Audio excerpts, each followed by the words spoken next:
Not now, ad break. God damn, Blep is still having a hard time.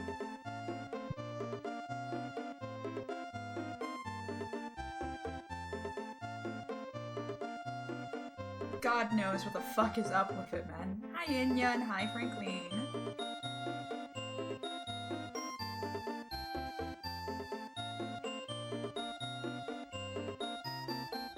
I'll just sit here. I mean, the ads are ongoing, so I won't yap about anything important. How about that? Not that I have anything important to yap about, really. I don't know what's wrong with Blair.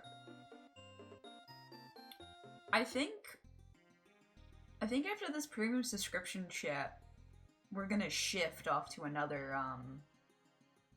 kind of website that does basically the same thing.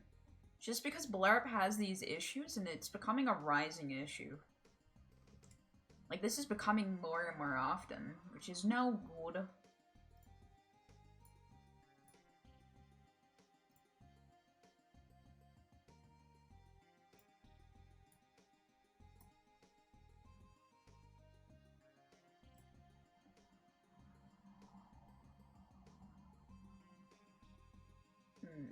I have one thing uploading on YouTube and I wish I could pause it real quick. It's nearly finished though. Oh my god, it's been so long. I know, it is. Is it all sounds or some sounds? I think it's some. Some of them work fine and other ones absolutely freak out. But it's majority of sounds is the problem. It is definitely the vast majority. And yeah, it's been 16 months and yeah. We've known each other for ages now. It feels really strange, right? Hold on, let me turn on the light. I can see. Yeah, it feels really strange. You should imagine how strange it is to me as well to know that I've been a VTuber for 2 years now.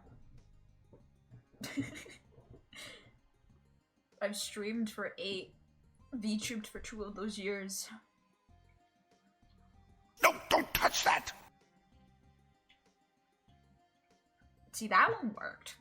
I hope more of them work, because it's nicer when Blarp works. Blarp is silly. So was it true we've been VTubers for like 2.5 years? Yeah. Yeah, it's a mystery Nero. I was testing about it with stuff offline. Vast majority of stuff was breaking.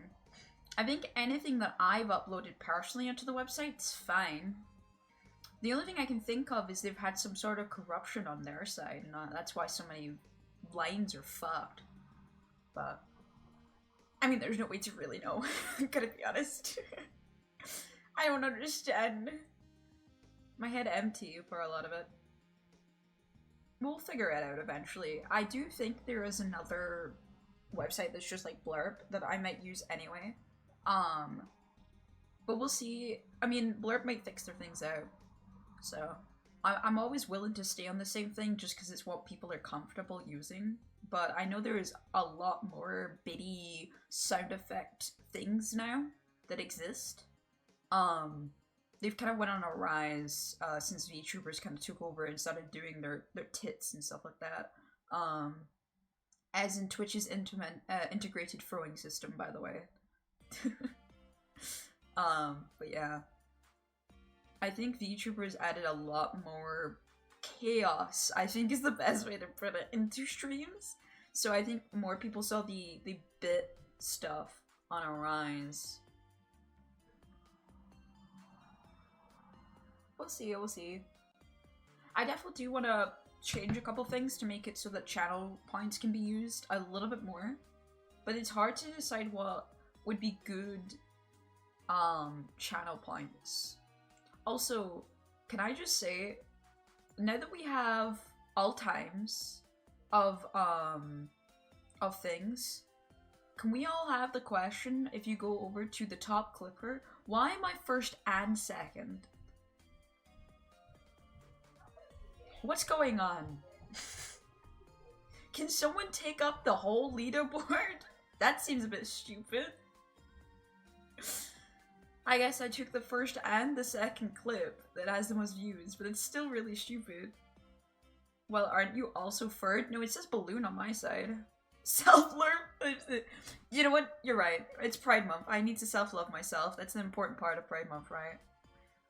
Learning to love myself. I'm gonna make probably a banger blue sky tweet and ping it in the Discord tomorrow about non-binary stuff, but I'm trying to think how to word it so I don't offend people.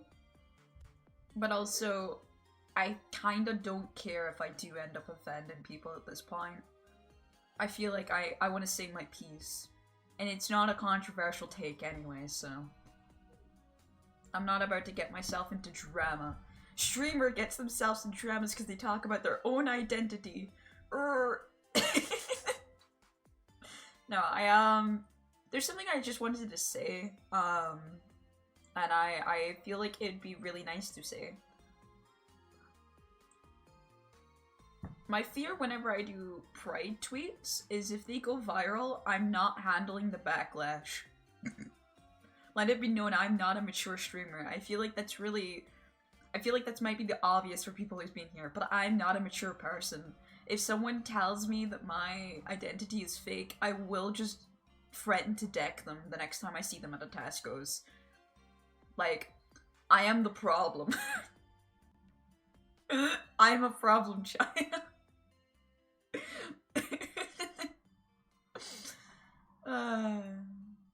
I'm so good at this, man. Also, the biddies, I knew Nero was gonna be #1 because of how often you use it, but Cone being up there was surprising. I haven't seen Cone in this chat in like 200 years. Bless B. That really shows how old this account is now, huh? I forget that this account is getting old. I'm so used to my other account being the old account, which it still always will be, but like, this is getting just as old. I'm starting to stream on this account just as long as I stream on the other. So, maybe I'm just old. Remember, if you ever are sick of me streaming, you should blame Nero, because it's technically Nero's fault I started streaming in the first place. You should find Guy Civic as well whenever you can. Also part of the problem.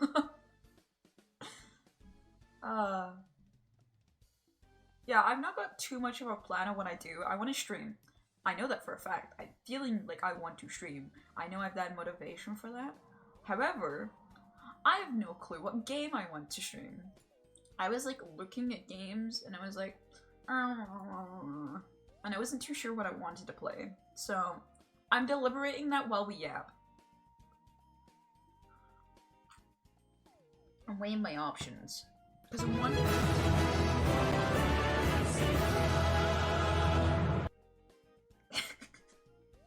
You would take it a victory that you forced me to become a streamer, man. Free content now for the rest of your life. Look what you did.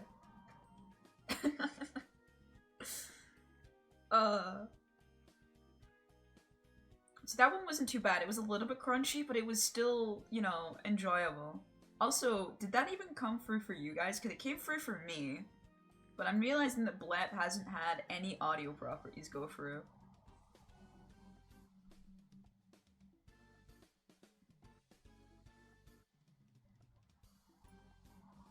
I think Blep hasn't had any audio qualities go through. I hear it on my side. It's really fucking loud on my side too. But I've always made them loud so you guys can jump scare me because I hate myself, I guess. I did, but it took a bit longer than usual for it to play. Okay, that's good to know. As I said, why is this a minor key? This gives me so much anxiety. I'm scared. Anyway, ignoring that that's a minor key and it's fucking haunting me now. Yeah, if it seems like Blap is still, I think my subscription for premium is ending very soon, if I remember correctly on Blurb, because I got it for free. If you remember correctly, I went to TwitchCon last year and got it for free, but it took a couple months before I redeemed it. As such, it should still be active, but I think I only have a little bit longer, like 3 more months kind of deal.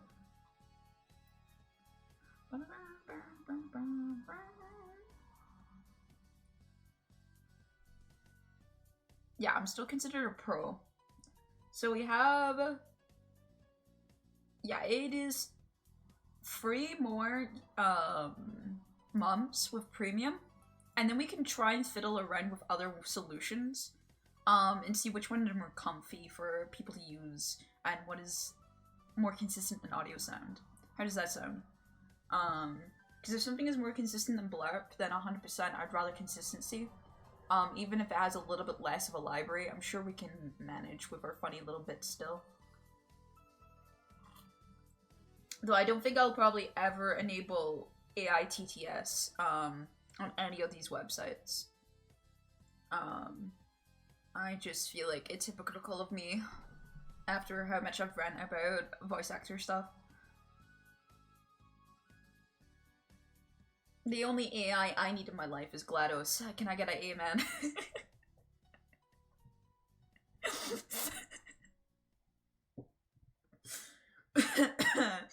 I've been locked in the cages for too long. I've been playing Danganronpa and I've lost my fucking mind, shit. It's not okay.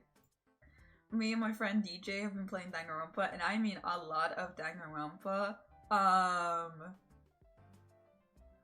A lot of Danganronpa. We've been playing a bit too much. I feel like we probably should take more breaks, but we don't really care. We're really invested because my friend knows everything about V3 in terms of the main points. He knows who did it and who didn't do it, who survives at the end, what each case is like, the motives and stuff, right?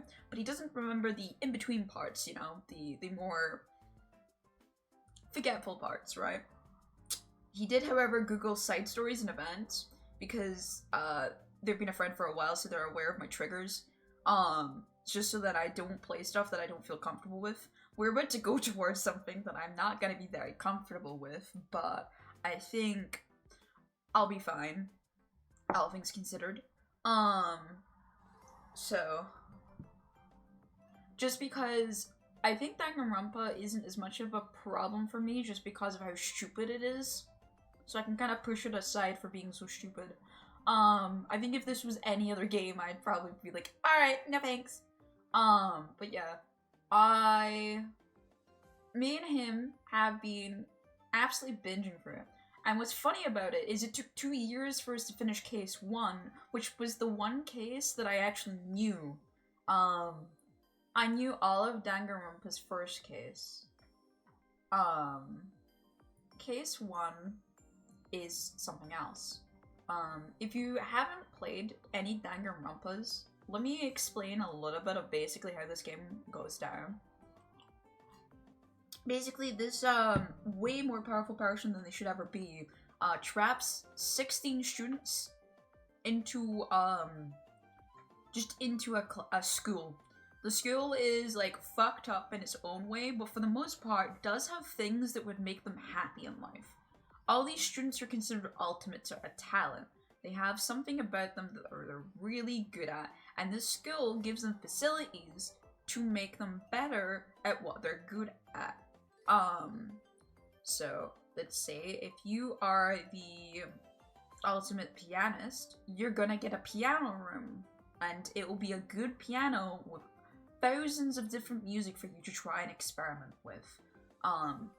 It is always probably the most impressive room if you are in that hobby or talent to ever walk into. That's the idea of it. However, Monokuma doesn't want you to have a good time inside the school. He wants you to start killing each other and promises you that you can escape if you just kill each other.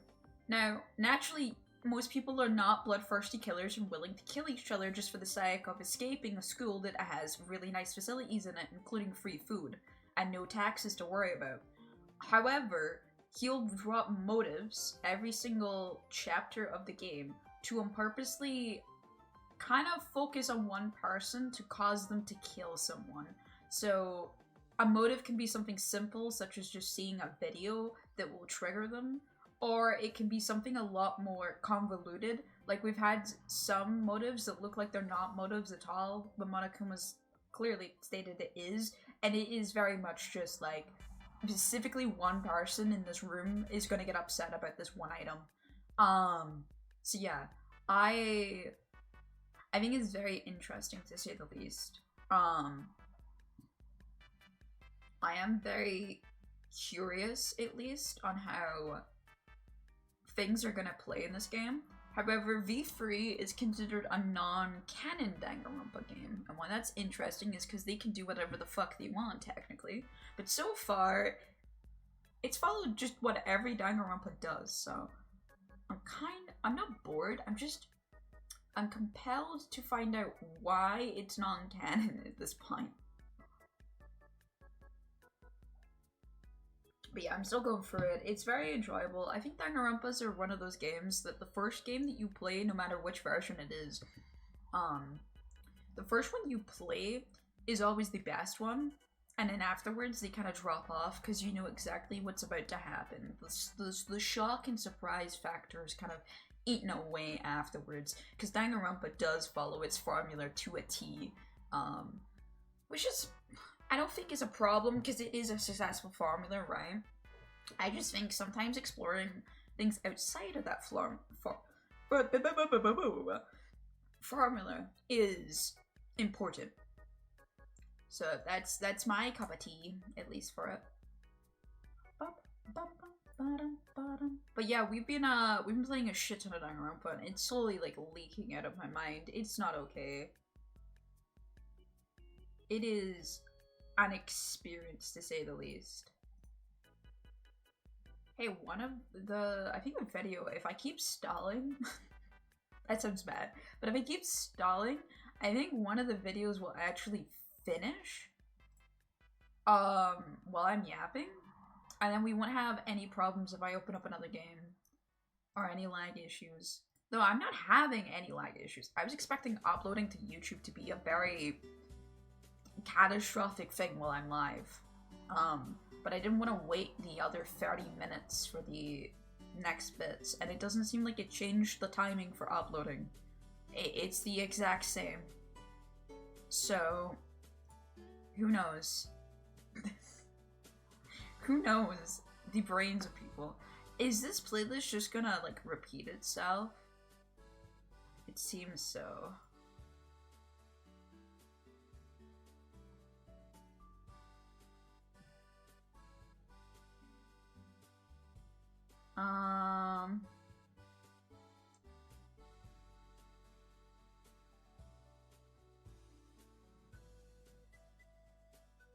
How about this one?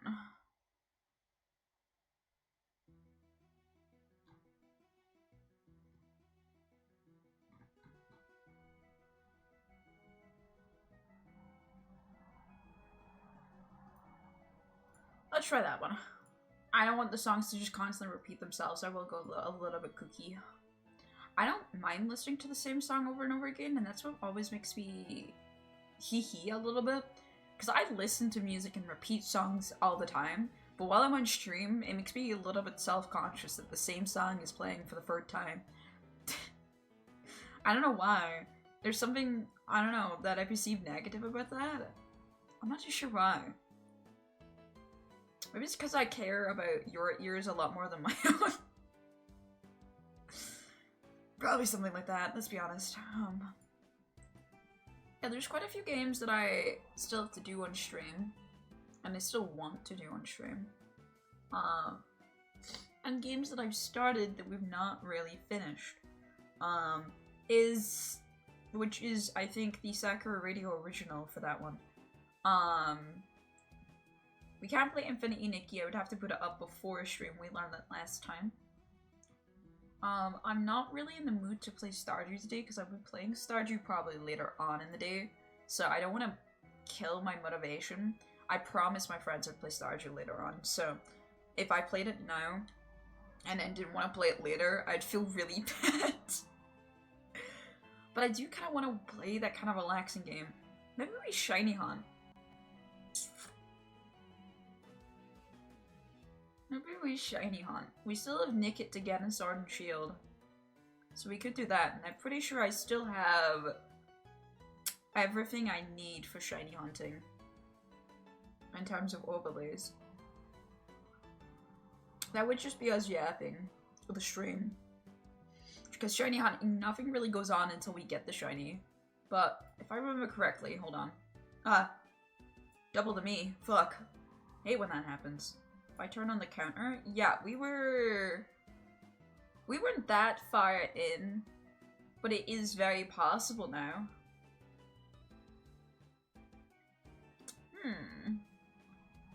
Thoughts and opinions on Shiny Hunting, gamers? Let me make sure my Switch is actually still connected and what's going on with my Switch before I even confirm shit. How's my Switch feeling? Because it's been a hot minute since I've turned it on. Oh, my Switch is alive. No Wi-Fi is fucking usual because this thing hates me. But what game is locked in? Oh god, sorry.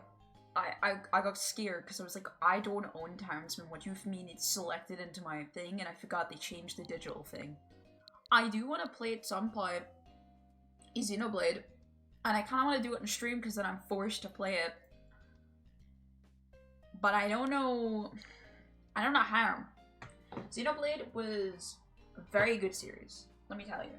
However, I gave up on it, not on purpose. Hold on, I need to grab my Switch case, where all my video games are. Hello. Hello, Ario. I see you. And then I'll have to grab my phone and set up a chat, but my phone was charging just to make sure it was 100% before we streamed. Yeah, so... Oh, there's nothing in my Switch right now. The Arceus is here. Yeah, none of my games are out.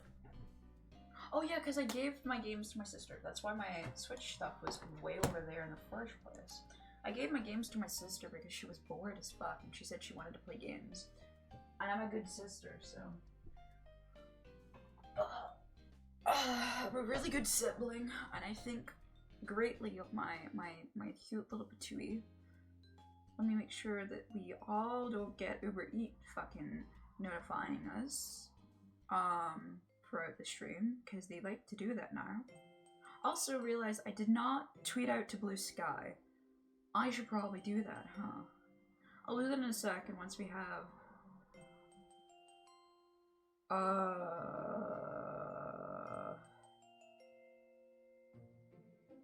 Oh, they changed things on the Stream Manager. I get to finally see my stream though on Stream Manager. Holy fuck. That's actually so good. I don't get to see my alerts though. My activity feed is here, but I want my activity feed to be... Is there a way to... No? I can do everything though. I can start predictions and quick actions and stuff. Okay. Overall, I think this is a better update for my mobile phone. I can keep an eye now on myself, which is useful because I couldn't previously do that with a mobile phone. Actually kind of nice to see the Stream Manager like that. We'll see how this goes. In a second.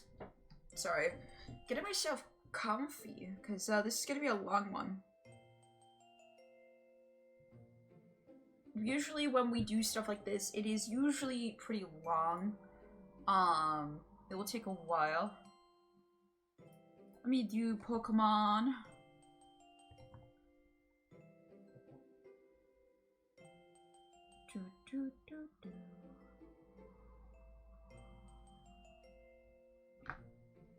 Well, don't fall. That's bad. The whole point of you being on here is so that I can keep an eye on you. Knackle. Nickel. Knackle. Well, the stream manager actually is very useful having a control on that. Huh.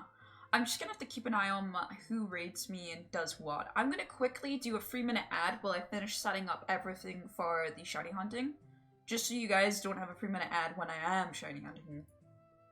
Alright, so we need Pokemon Swish Shiny Hunting.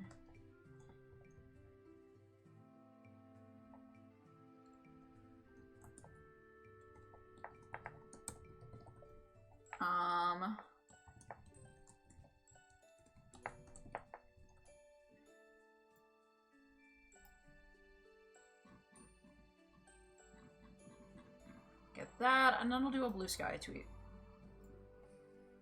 Which I'll do, here.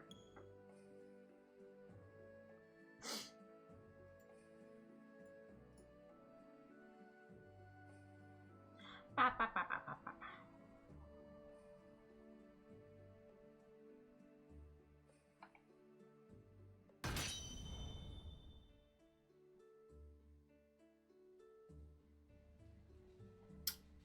Bless be.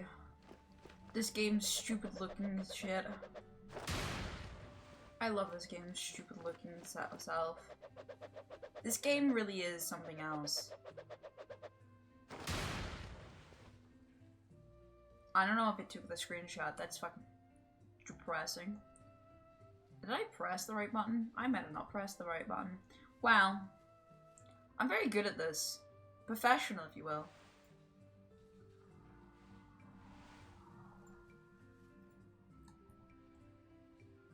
I did get the screenshot. That's all that matters.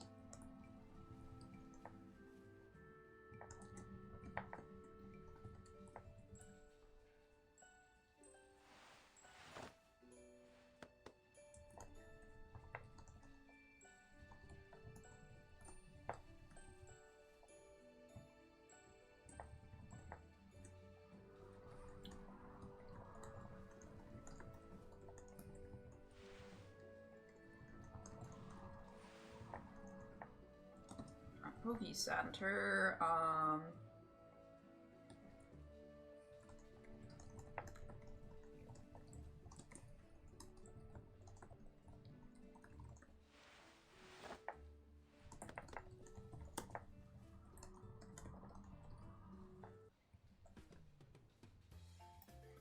bum, ba, bum. Live on Twitch, Shiny. With a shiny only challenge on Pokemon Sword. Let's grab this silly little Nickit. So we can have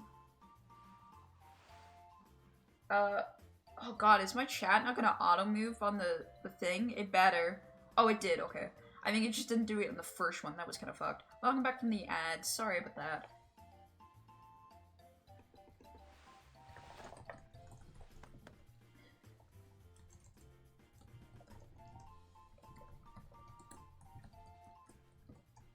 Hashtag the sky, hashtag promo sky, hashtag Pokemon.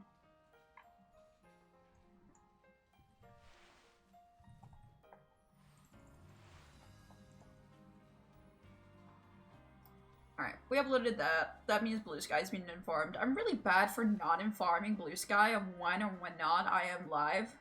And I feel a little bit bad for it, because, like, God bless the people who, genuinely want to see my streams and I just kind of forget. I'm very bad for it.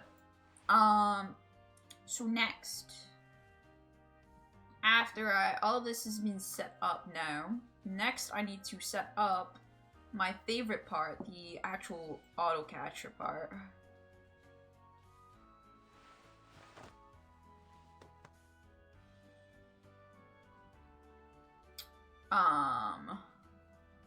So if I do, where is it? Oh, be it. Is it on my desktop? Hold on. Things might start lagging out when I put them onto my desktop here. My thing is not a big fan of being put onto the desktop.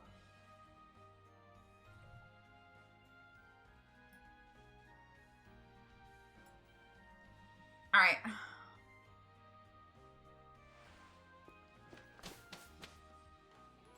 We're doing a single hunt.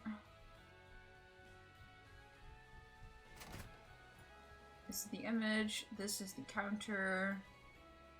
It is a murder. Start the hunt.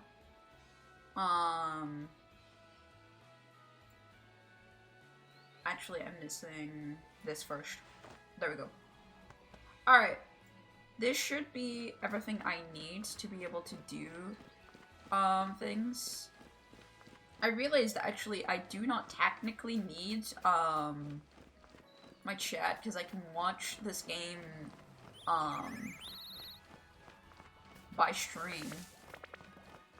My OBS stream. But I'll keep it open for now just because I want to see how badly or well it works. And once I know the auto counter is working, we'll probably start predictions, methinks. Start some gambling in this chat. How's about that? Did I at everyone in the Discord as well? I didn't at people in the Discord, did I? I didn't. I'm so good at being a streamer. Hold on.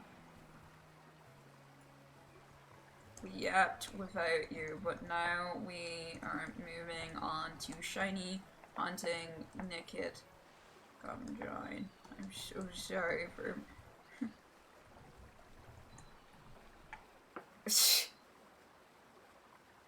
I'm such a professional streamer. Let me fucking tell you. Let me tell you. Back in my day. No, not you. I don't want to see you, little yamper. You're not what I want. So, if you don't remember, this is a shiny only challenge on Sword and Shield. Specifically, we're on Sword. And we have to hunt shinies in every route to be able to move on. We have our Dubwool that was originally a Wooloo, who is ending up being... It's not working. Who ended up being a sociable,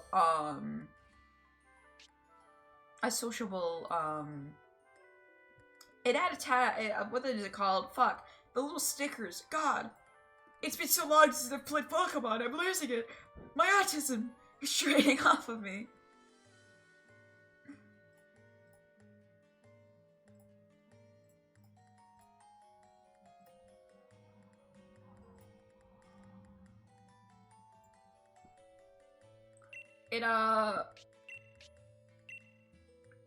God. The mark, that's it. We have a mark on this one, which makes it an even rarer shiny, and not only that, we got it very early on. So this hunt is painfully slow because we got lucky. Why are you not working, you little bitch? Every time I set this up, it always has issues right off the bat, let me tell you.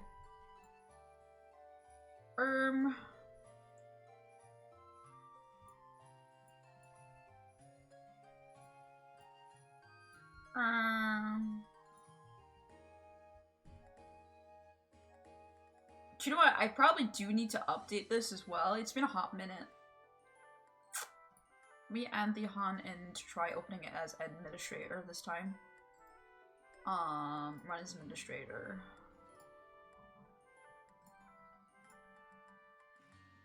Half. This one. This one. I need you to start. And I need you to be nice. I ran away, that's not good. I didn't mean to run away. That's not good. I believe I should be killing them. At least the counter worked. That's all that matters, right? I believe I'm supposed to be killing them, if I remember correctly. Then again, I don't think it actually matters for me to kill them at this point, because,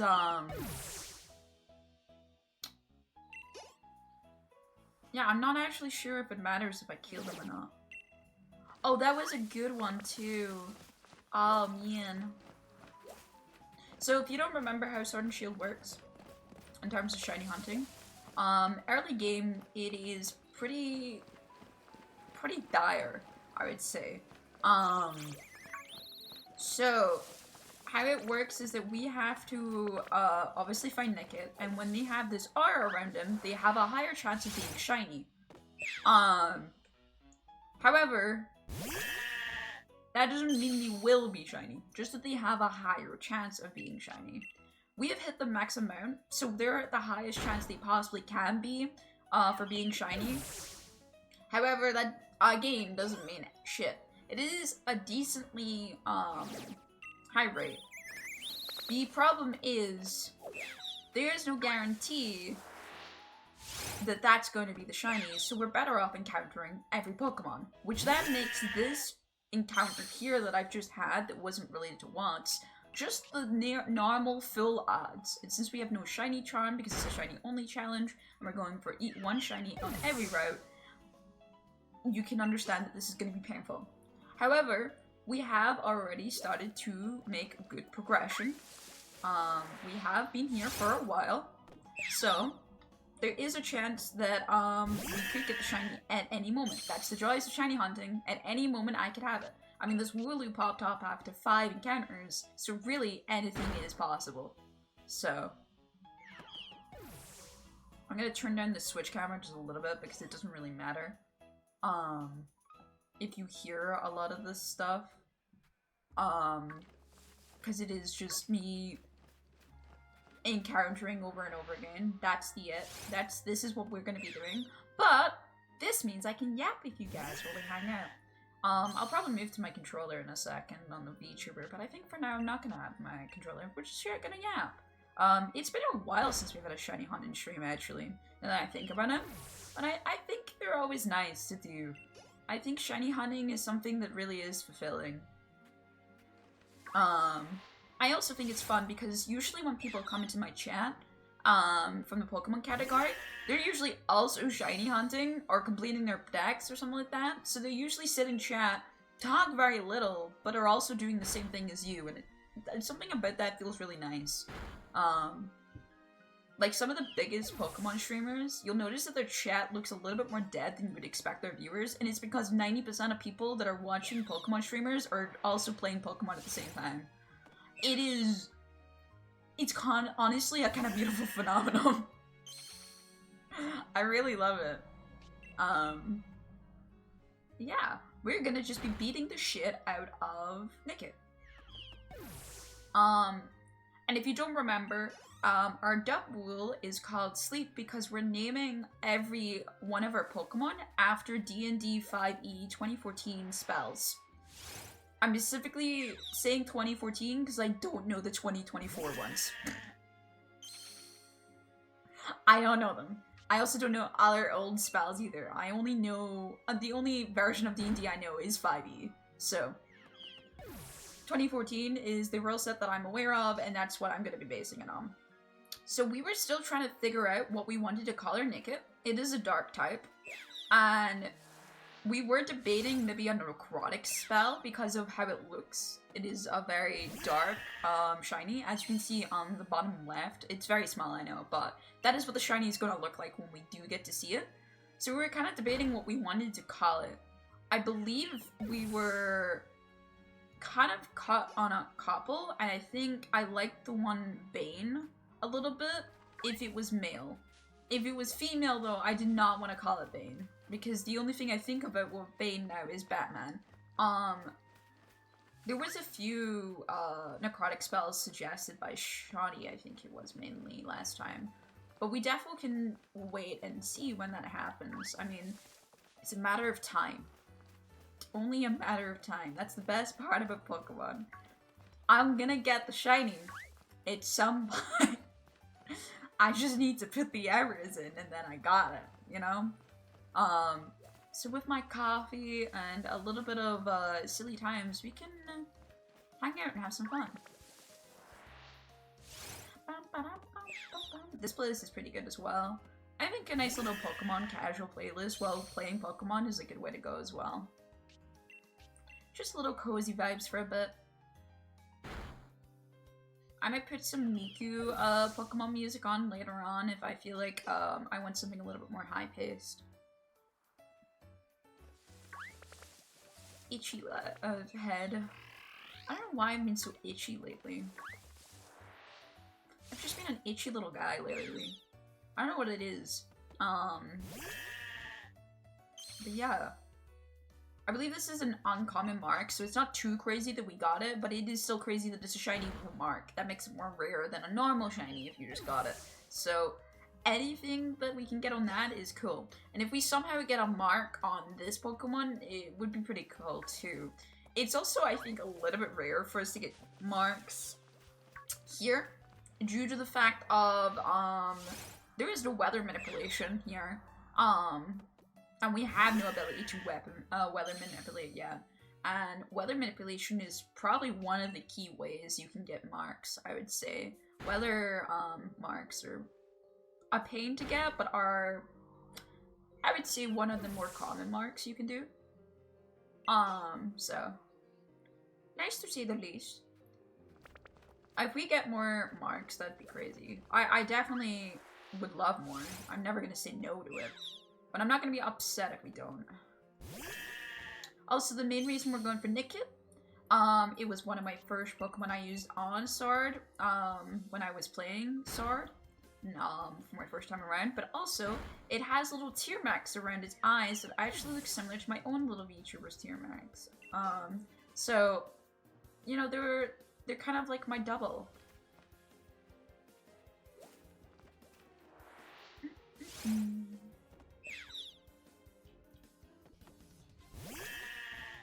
God, Pokemon music is so fucking good, man. It's so dramatic.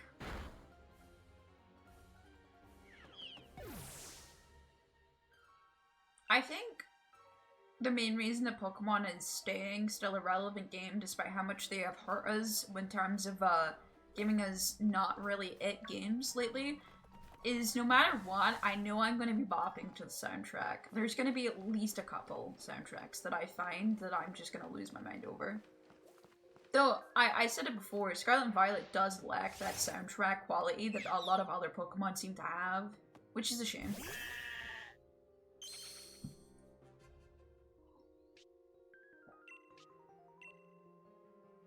Also, I should be able to go without having to break for food, specifically.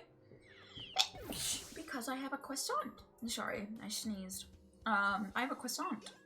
So we can break and I can open that up whenever I want. It's one of those little plastic bags to make it have more longevity to it. So. I love croissants. I really, really love croissants, actually. I love butter croissants. I get really upset whenever I go out and I order a croissant and they're like, sorry, we've just run out of croissants. And I'm like, why? Why must the world do me like this? Because I always have croissants when I'm out. And I mean like when I'm out. I like on holidays kind of thing. Speaking of which, transition. I'm going on holiday soon.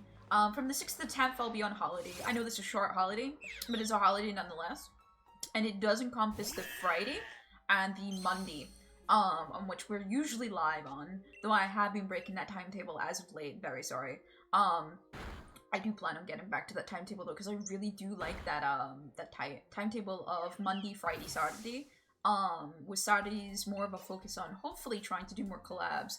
It's hard to organize collabs, so I can't promise the Saturdays are more collabs. It's a lot easier when I'm D&D, because then it's just like, well, D&D is a collab, and then we can just do that. However, our D&D as of right now is on a little break, so. Actually, that reminds me, I have to respond to something in our D&D group chat. Whoops.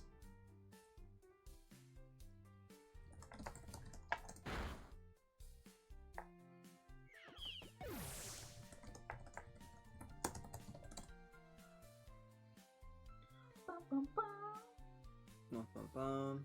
Bum bum bum! He's a friend, holy shit. We're shiny hunting. Alright, I need to respond to my DMs. Hold on. Because I kind of forgot.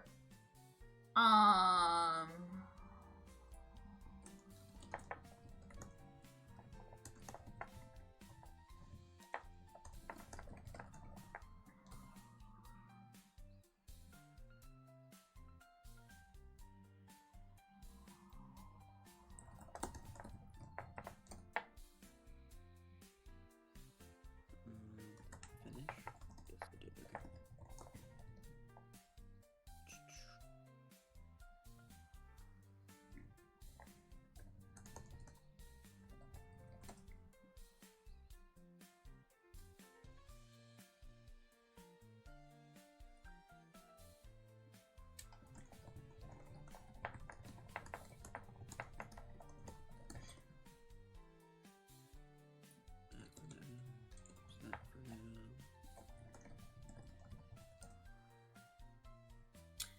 Alright, that's my. I remember to respond to my DM. Classic. We were discussing days that we were going to be on away because obviously with the summer holidays and stuff, we're going to be all having our own holidays and shit. And we're going to have times where we're busy. And I kind of like completely forgot to tell people when I am free and when I'm not free. Classic. I always forget, man. It's because I'm so used to me always being free. It's like one of those things where I'm like, ah yes, I'm always free. And then I realize, wait, I actually have something in my life going on soon. Let me get rid of a couple of sounds so I can keep an eye on your quality. Where is that? This. Alright, that's a little bit better. I should be able to track the volume now. Yeah, the Discord channel, by the way, is always free to join. I just try to make it so then, it's obvious that I'm in live, so people don't get jump scared that I'm live. Okay. I don't want people joining and be like, oh, fuck, you're live? And I'm like, yeah, that's the point of the VC, bitches.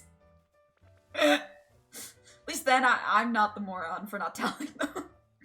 Yeah.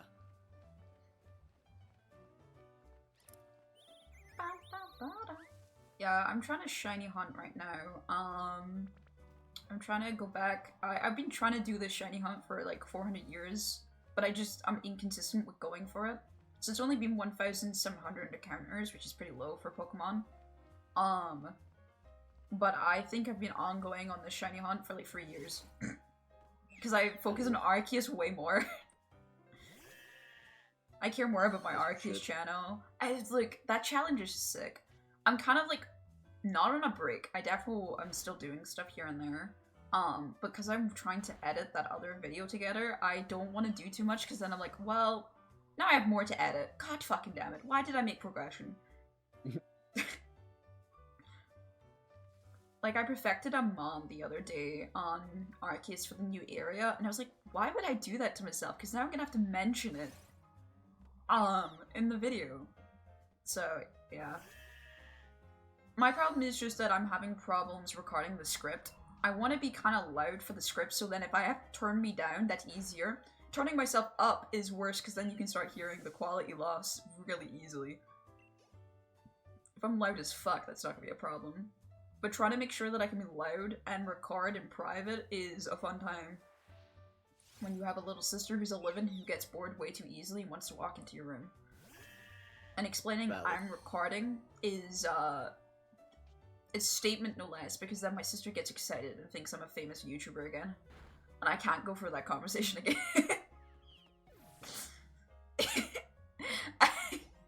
I can't have that conversation again where I have to explain, no, I'm like the opposite of famous, honey. Dang, I'm alright. I just have a hobby. Yeah, I was talking to my friend about it, and he was saying that I was kind of a psychopath for making this my first video on a channel instead of like smaller videos to try and get a viewer base, and I was like, no, you're right, but that means I would have to edit more videos, and that's the fucking problem there. I don't know if I can do that. I barely edited this video. I'm so shit. I'm not shit at editing, that's the problem. I think my editing's fine. I'm just too much of like, this needs to be the most perfect video that's ever existed or I'm disappointed in myself. And that's not the mind frame you need. What are you up to then, Nolan? Playing balloons. Ah, the classic. Is it Balloons 5? No! No, it's not. I don't know why you would think that.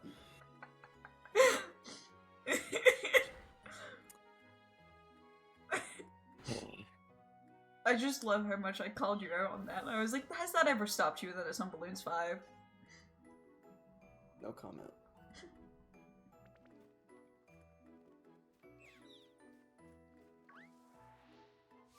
Surely I get a Nickit soon. Like, you know, it's just gonna be really shiny really soon. It's gonna be a great time, and I can move on from this route that has haunted me for so long. Oh, they changed how the mobile stuff finally works, Nolan. It's glorious. I can finally look at my own stream on my phone. Oh. It's only took like 4 years, but we've got there. Because previously, I wouldn't be able to stream manage. I'd be able to watch my stream, but then not be able to manage my stream. Or, I could manage my stream, but not see my stream. Which, when you're managing your stream, it's really fucking useless to not see the stream. Yeah. So, finally being able to see that shit is so nice. It seems to have a little bit of a delay, but I think that's what the viewers have is delay anyway, and mobile's always got some insane delay to it anyway. So I'm not too upset about that. Though I will say the chat is massive. I can only see 2 chat messages because they've made the font so fucking massive in the chat. I wonder if there's a setting to turn it down somewhere. Probably. I'm gonna have to investigate. Which the problem is the stream manager is only available when you're live, so I really don't want to investigate on stream. But I'm gonna have to do it when I'm on a just chatting segment or some shit.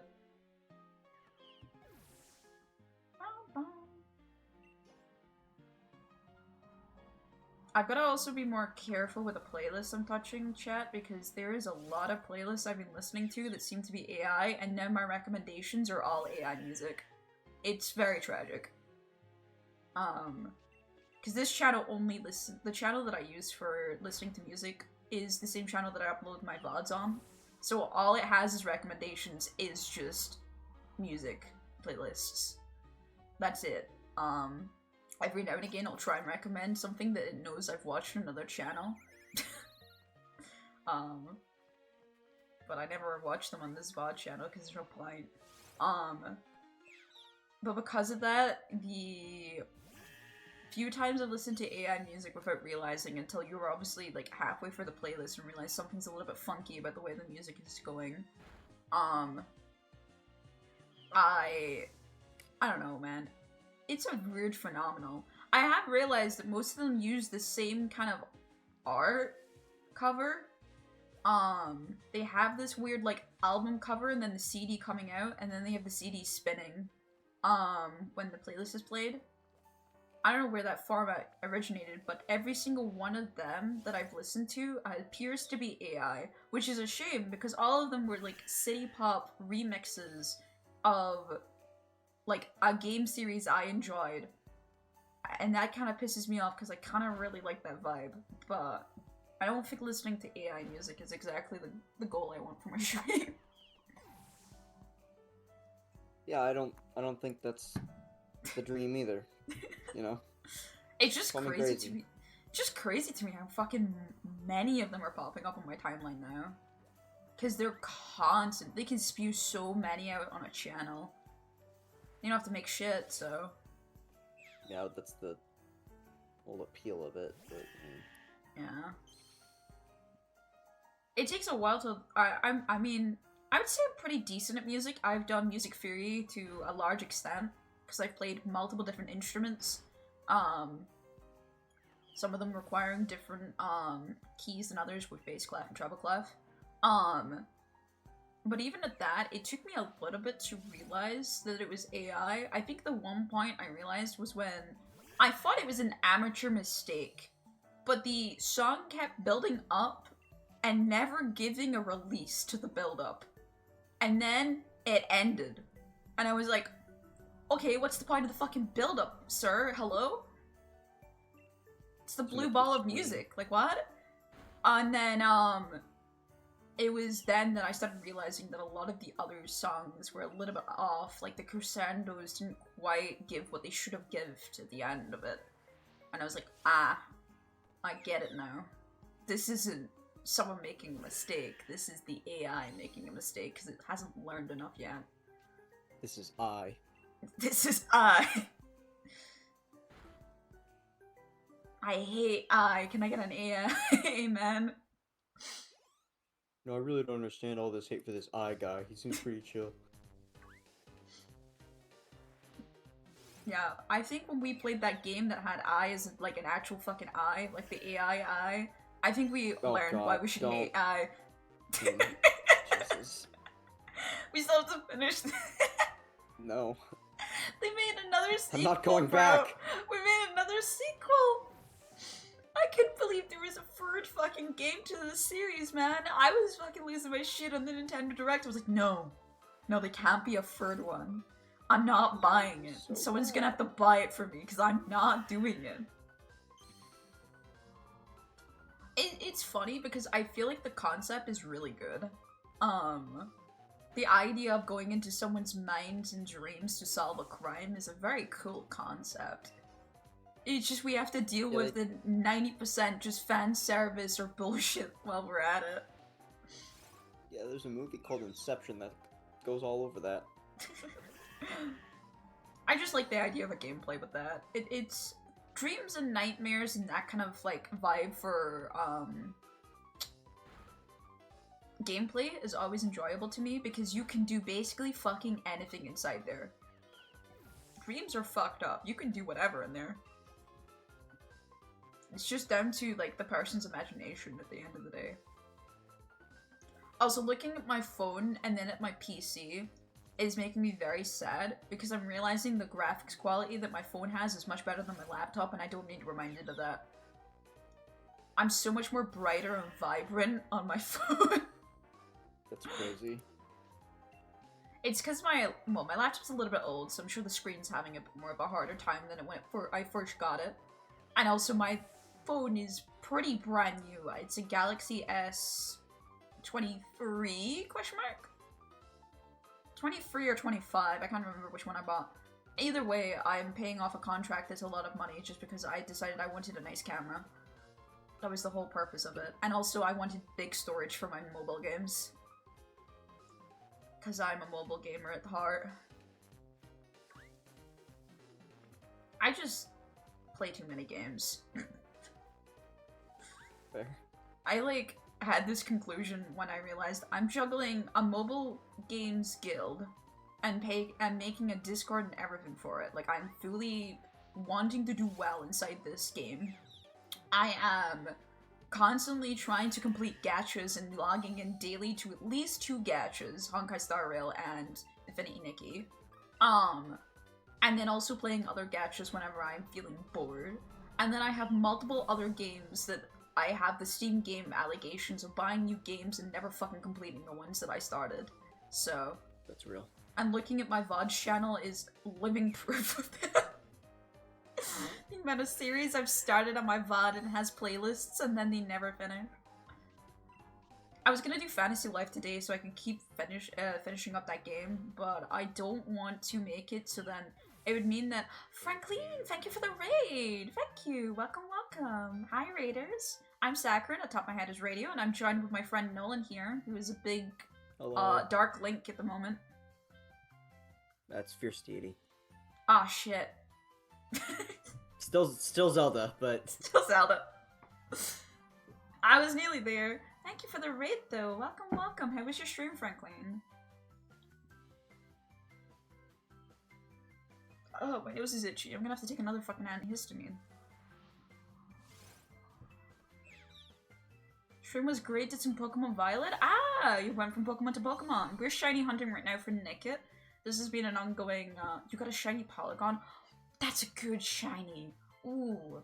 Yeah, we're going for a Nickit. We're doing a shiny only challenge, meaning that I have to catch one shiny on every route before I can progress.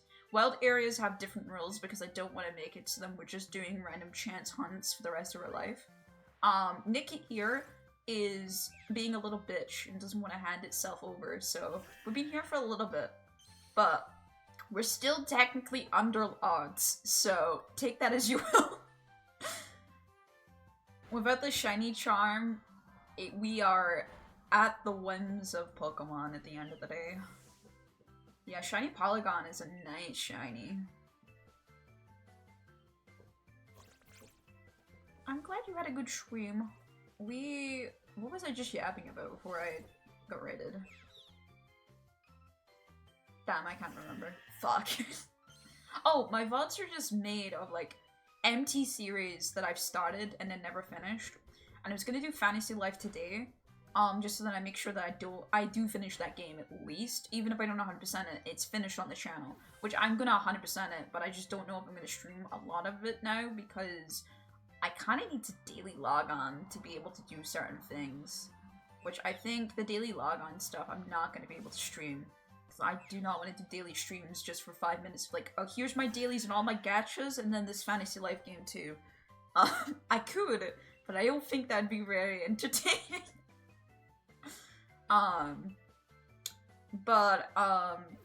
Yeah, I realized my last 4 VODs, there's one VOD I have to move from unlisted to published once I get a thumbnail for it, would just be all Fantasy Life streams. And then this would make the 5th VOD related to Fantasy Life, and I was like, alright, we need to show that I'm not just playing one game. I need to do something more than just one game. It'll also stop me from burning out from the game too. Because I'm very bad for burnout. I need to get a friend that can help me evolve my Porygon to Z. I have Pokemon Z, Violet, and Nintendo Online. Jesus, that was really hard to say. So I don't mind helping you out. I got it eventually. I've been helping you out for it. Just hit me up sometime when you see me online on Discord and I'm not live and I'm probably free, I'm gonna be honest. I don't mind helping you out with it. I play a lot of Pokemon games, so I should be able to help out. Though I don't know if I'm getting the new Legends anytime soon. I think I'm gonna ask my father for it as a Christmas gift, because my dad likes getting me big Christmas gifts still. It doesn't matter how old I am. Either that or we can schedule a day to do it. Yeah, either or works. I mean, I'm gonna be free for most time, so just hit me up whenever you're free, and then I'm probably free, I'm gonna be honest. If I'm not sleeping, I'm online on Discord hanging out with Nolan people. What? Sorry, I blacked out. What happened? I was saying if I'm not, like, sleeping, I'm usually in call with you. Oh, yeah. I'll lurk because I need to do some shopping, no problem, take some care. And if anyone else from Franklin's chat need to go, do not worry, I understand. Watching one streamer and then going into another can sometimes be a bit too much, so feel free to leave as well. I appreciate just the visit.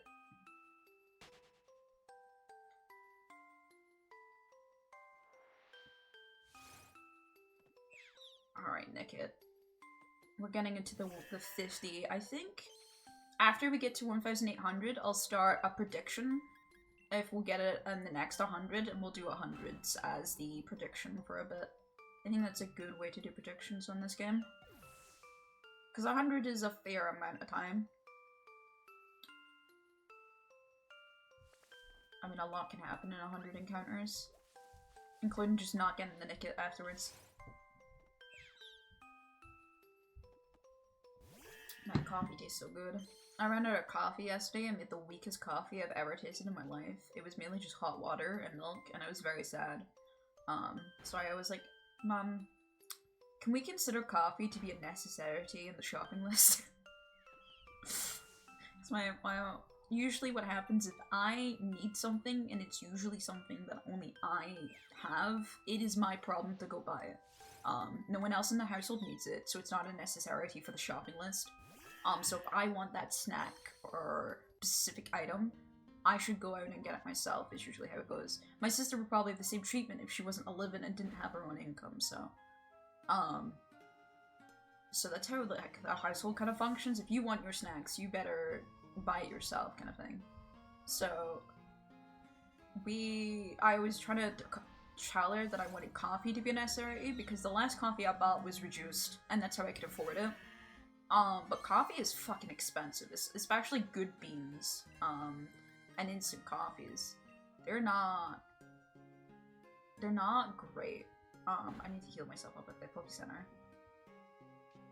It is kind of depressing how expensive coffee is. The coffee that I like is now £16 a jar. Yes, that's 800 grams, but even still, that is fucking ridiculous. Like, when I'm looking at a coffee and going, I could buy a fucking video game with that money, I think something has went wrong in the world. Maybe I should be concerned that I think instantly of video games is a currency conversion, but still, yeah, some of my standard conversion rate. Yeah. I just think if I can buy a video game instead of food, something's went wrong. At least with other stuff, like when I'm thinking, like, art supplies have always been either, like, I can't think of art supplies because some art supplies are super cheap and some of them are really expensive, so it's like, yeah, I could say that about any item, I feel like. But I feel like £15 above is usually when video games are kind of the cost. At least the games that I buy a lot of cozy simulation sims, so they're usually not too expensive, luckily. Thank fuck for that. I think the most expensive cozy simulator I've ever bought was about £45. So, I usually buy them on sale too, so I never usually get the full price. I'm just sounding very frugal, but I'm really not. That's the problem. I know I'm not. Crystals aren't spawning. What's not spawning for you? Crystals. I'm playing Warframe now. I need to go back on Warframe to do my dailies. At the very least. Maybe try and get my Mastery rank up. The best way to do it, I can't remember the name of it, I'll have to look it back up, but there's a specific level. It's a defense. Oh, that's an immortal technique, great. I just need someone that will sit on levels with me, because a lot of people, because I'm in the early game, a lot of people extract really fucking quickly, because they see that I'm a new player and they don't want to sit with me. And I'm like, okay, but I need you to babysit with me, okay? We're not at the hard levels that I can't do. I can handle all these people in one shot though, we're fine. Like, I know that I'm not great at the movement yet, but please give me a bit more than just like 2 waves and then being like, alright, I'm fucking out.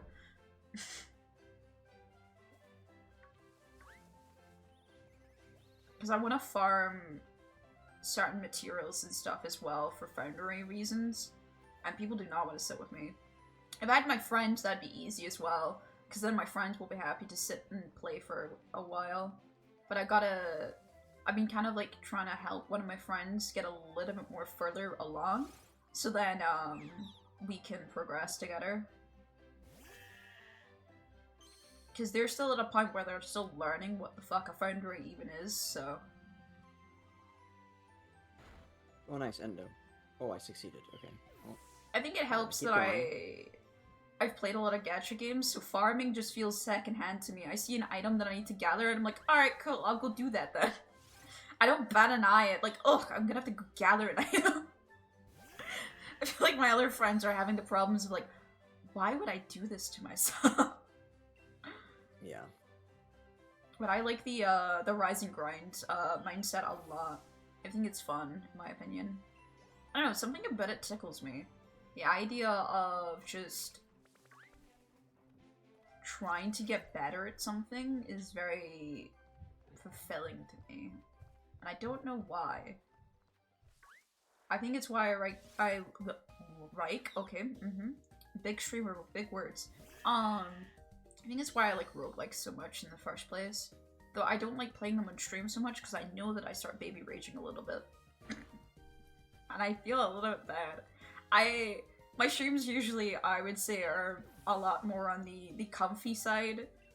And I've been told I'm informative with my games, which I don't know if that's the autism speaking or what. Because I don't think I'm very informative. I talk a lot of bullshit, bro.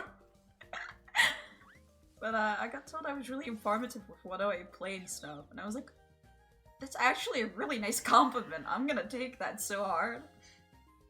But yeah, like, I have a bad habit of rambling in games, and I would like to say that since I was young, this is probably a call out to myself, I've always admired YouTubers, and I wasn't very good at figuring out how to talk to others, so I would talk to myself to help myself out a little bit more. Like, when I was younger, I had a lot of problems with speech. I had a speech impediment and stuff. So talking to myself was something that teachers even recommended I did, so I would be better at speaking. The more I talk to myself, the more likely I'm going to be able to talk. And successfully have conversations with people without them staring at me and going, the fuck is wrong with this person? Because kids to other kids are brutal. Anyone who is slightly different, they do not understand it. And so they absolutely fucking are mean as fuck. I remember my sister for the first time seeing a black girl and how mean she was because she was so confused on why. Now my sister's fine, she's learned. But oh my god, the first, like, sight of a new thing just confuses children. Like, seeing people in wheelchairs and just staring at them, and you're like, honey, stop staring at them, please. Like, you're being so rude, you don't understand. But they're staring because they're curious, they don't understand. And they're trying to comprehend why. But man, because I was the kind of kid to be stared at, and then I'd cry because I'm not very good in social places, and then I'd get stared at more because they're like, why the fuck are they crying? Because I looked at them. It was like a cycle, basically.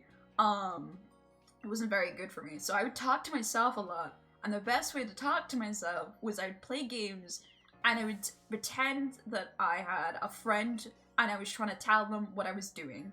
And that's why I'm good as a streamer now. I'm not fucking joking. I am good at talking to myself because I did it when I was a kid to help myself with my speech impediment, and now I'm like, oh yeah, I can explain everything that I'm doing in that YouTuber way because I just copied exactly what they did to me, and then did it to myself. Yeah. But it is a useful skill. I will be right back. Alright, no problem. And there they go. Gone. Gone like the wind, chat. But no, like, it generally is like a skill, though, I think, that streamers talk to themselves, and I think it's a useful skill. Especially early on in streaming. Because, goddamn, it is demotivating not having people in chat, and I get that. But to me, I don't bother as much about it because I can easily keep track of what I'm saying by myself. So in a way, I'm okay with it. Which also makes me actually worse when I do have chatters and how to respond to them, I think. I think I'm weaker at it, which is an interesting problem to have. And I'd rather have that problem, I think. But yeah, no, like, I've always been good at talking to myself. Because of just the way that I had to grow up and the way that I did things growing up.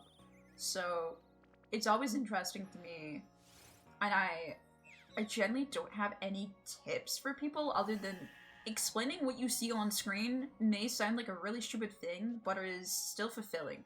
Like, I explained at the start of the stream how we're shiny hunting for Nickit and why and how, and though that is something that I think a lot of people probably know, it is still useful to say because some people might not know, and it's still nice to hear.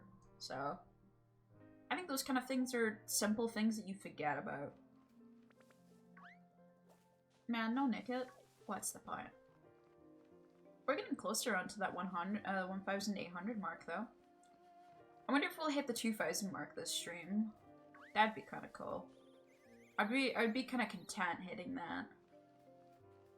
Do we hit up the bird? If I get a shiny bird, I will be upset.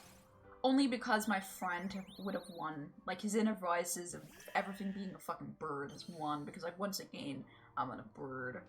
But yeah. I do love... I do love streaming, and I love a lot of the stuff.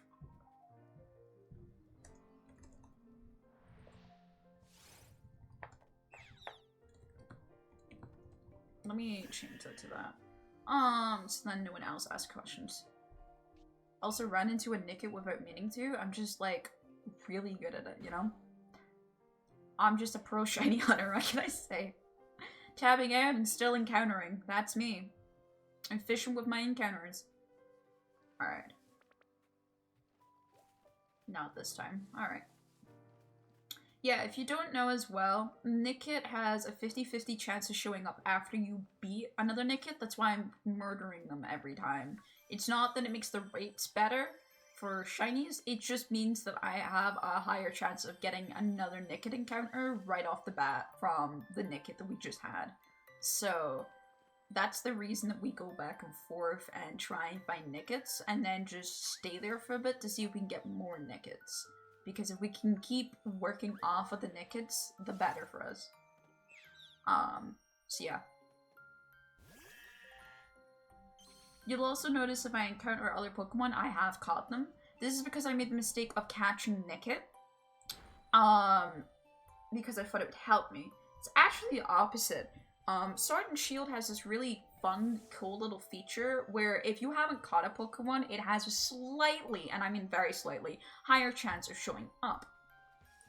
As such, I should have caught everything here first, and then leave Nickit uncaught. That way I have a little bit higher chance of it spawning. It's very insignificant overall, but would help just efficiency by a tiny amount. And, you know, any tiny amount you can help yourself, you should be helping yourself out. You should not making the game harder for yourself. But I'm a genius over here, and I like making games harder for myself, I see, it appears, so. That's my favorite thing to do in video games, make them worse for myself. I do want to do, at some point I want to do Fallout on this channel too. I want to do a lot. We have Slay the Princess to play as well. That's another stream game that I want to do. I just haven't, I was gonna maybe do it today, but my throat is kind of dying from Danganronpa. Never mind reading out different voices for another game. Also, I got told that Slay the Princess is a horror game, and I'm not good with horror. So I'm thinking that I'm probably gonna make it something that I stream on a marathon stream or something like that, so then it's like a mini incentive. I feel like that's a good way to do it, because I don't like horror, so if you're gonna have to put me through hell, you're gonna have to put me through hell.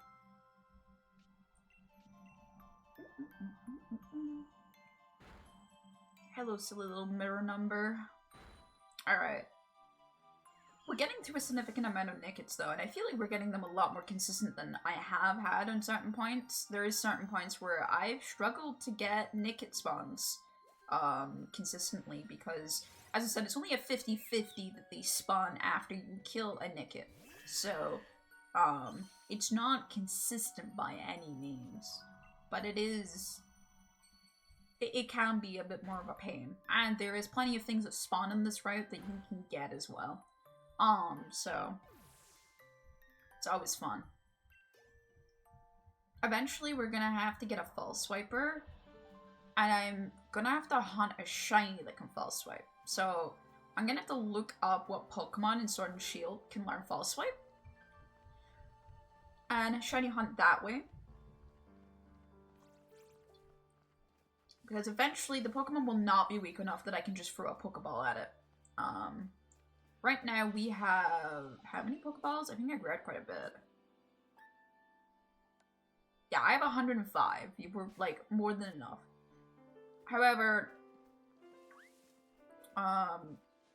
later on, just chucking Pokeballs at it would be a dangerous game. So a false swiper is something that I'm gonna have to look into.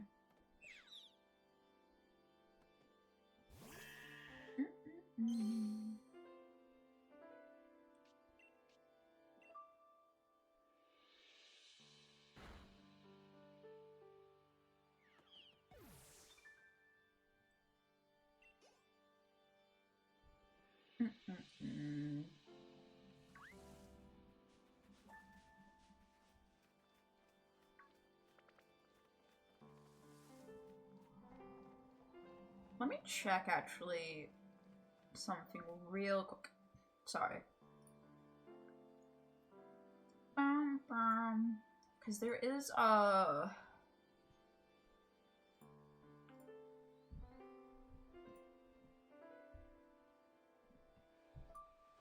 Yeah, okay.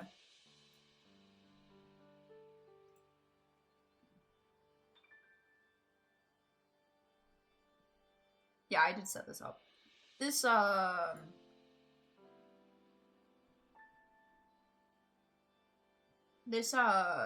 that I'm in, I wanted to make sure I set it up, because I wanted to make sure that my friends could join. I did set it up correctly. I made it so that guest invites would work for the, specific one. Guest invites would work in probably most other places, but I didn't want it to work on this specific chat, due to the fact that it's a live stream chat, so... But guest invites would work elsewhere.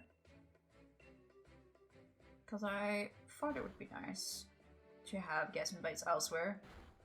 The guest invite system on Discord is always like a fun game of whether or not you actually understand how invites work on Discord. The amount of times I've seen people just randomly invite people to a Discord because they don't know how to guest invite is astronomical, honestly. It's impressive. I'm not too sure why. I mean, there's a few ones that break because of auto rolls. I know that, but my bot that I have for auto roll doesn't seem to break it. But there is a lot of others that will, which is quite funny. So I've seen that kind of mistake, and that's not their fault then. But there's other ones that are just straight up the person just being a little bit silly. It's always funny to me. It's one of those stat lines that are funny to look at of how many people can guest invite on a Discord. How many people does it take to guest invite one single person? And it depends on the Discord server. Some of them, they've got it. They're fine. And then other ones, you're like, oh my god, it's taking 5 people to figure this out.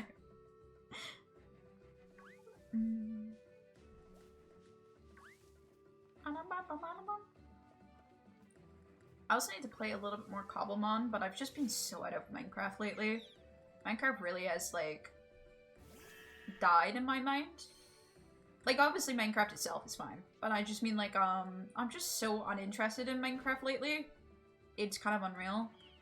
I can have an idea of why and how, but it's a bit annoying because there's certain things I wanted to do, and I feel annoyed whenever I have, like, they want to do something, but do not want to do it at the same time. Like, I want to do a really cool build in TBD SMP. I really do. But I have no want to get onto Minecraft, and thus, I'm making no progress in the TBD SMP.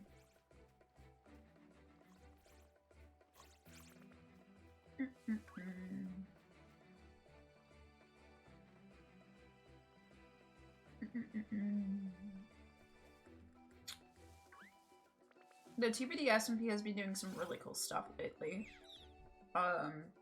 They've been trying to sort out the Ender Eyes a little bit. So they've been doing a little bit of events to try and hide out the Ender Eyes. So it's been kind of cool. I've missed, like, every single event so far. But that's fine. It doesn't bother me too much. Alright, no more gambling. 777 is disappearing. Good night, gamblers. Speaking of gambling, I've been playing Honkai, as I said, as a daily objective lately, and it's because I've been trying to make sure I have enough gambling tokens to try and get Saber, who's coming out in July. I really do want to make sure that I get her, and she isn't just, a collab character that I missed, because it's probably going to be a one-time thing, so I only have that one time to get her. I need to find out if any of the light cones are worth it as well, because I would love to get some nice light cones, but we'll see. Since I'm free to play on Honkai, it's a little bit harder. I have plenty of tokens to save up, don't get me wrong, I'm doing pretty well. I need to log in today though, because I have my last, free tickets to get from this update to grab. But yeah, I need to. I'm trying to make sure I save plenty up so that I can get Saber.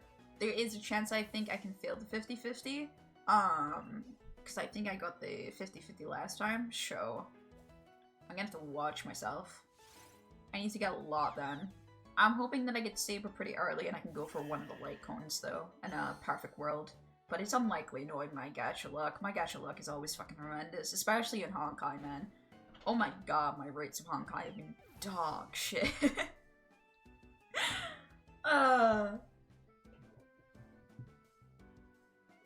Maybe one day. Maybe one day we'll be free. But who knows when. I'm also thinking of getting, some assets for my VTuber. I'm gonna see if I can get a hair clip, for my VTuber, because I think I saw them the other day, but I didn't save it. Of a hair clip of, like, pride icons, and I kind of want to do that. I think that's cute. So I would like to do that. But we'll do that, I want to, for Pride Month, I want to do a little something. Just a tiny little something. Nothing too crazy for Pride. Just so then there's something there. I'm not someone who celebrates Pride that loudly. I say a couple things here and there. As I said, I want to do a blue sky tweet at some point that would, that I feel like some people might get upset at, but womp womp. I want to say my piece, and I'm gonna say it. So, I think that it's a good thing, to try and do tiny little bits here and there, but I've never been very loud about it. I'm pretty loud about my identity, but I've just not been the loudest in terms of celebrations and stuff, mainly because I can't really. IRL, I'm still closeted and unable to go to Pride marches or anything like that, so I do want to be a little bit louder maybe this year and do a couple things, but I'm not too sure what I want to do exactly is the problem. Trying to figure out what is hard. Hello, Ario. I see you over there. Yes, I see you. You're very cute. Can I help you? What's up, little girl? I think everyone is wandering up downstairs as they're starting to get ready for bed now, because my parents and my sister have a good sleep schedule, unlike me. So I think she's getting a little bit frustrated because she wants to say hello to them. But she's in my bedroom because she's all mine. You're all mine, baby girl. Yeah. What is it? Hi, girl. What's up? Yes, I see you. Do you need more water? Are you low in water? Hold on. I think she's low in water. No, you have water. I can see it. I did top up the water last night, so I would hope so, but you sometimes get very thirsty, girl. Yeah. Can I help you, girl? What's up, girl? Are you not happy with me shiny hunting? Are you here to be upset because I'm not giving you enough attention? Is that it? Oh no. Not the doggy being upset. God. Even more I can't do. Me and the dog. Constantly being pastured. She really hates it when I go live, I swear to God. It's like she knows that I'm live and she really wants to do it. It's like when I'm watching TV shows as well. I always have to fucking pause the TV show. Me and a couple friends have been watching, From. We just actually finished it up. And there was a couple times where really big things were coming on and she really needed to pee. So she was like holding on to my food and wouldn't let me, try to make it clear that she wanted me. And I'm like, not now, this is the nail biter moment, man. So I had to like try and figure out how to help her. Hi girl, are you wanting on my lap? You can come on my lap if you want. Do you want on my lap? Do you want to be on my lap? Hi, not the big voices. What did we set up in big places? Are you wanting cuddles? Do you want cuddles on my lap? Oh, you want to play? Do you want to play? Is that what's wrong? Oh, I'm gonna have to play you on stream, I see. No? You don't want it? You don't want it? Look at him. Girl. I gave her the non-squeaking toy. Surely this means she won't grab the squeaking toy at any point during the stream. Oh, well, it makes little squeaks, but it's very silent compared to the other squeaking toy. We'll see if I can, see if we can keep her off the fully squeaky toys. I'm gonna be a little bit at an angle while I keep an eye on the stream and my dog now. Welcome to the life. This little girl is the main reason I can't be live when I want to every day. Ooh, glowing. Man, these Nickits hate me. They really are just haters. We've got 10 more until we're 1,800 on the counter. Man, we're getting close. We're gonna get hit that 2,000 very soon, he thinks. I'm very interested in how high we're gonna go before we get the Nickit. We're also gonna have loads of watts. Mine. It's mine now. Yeah, I got it. It's mine. Do you want it?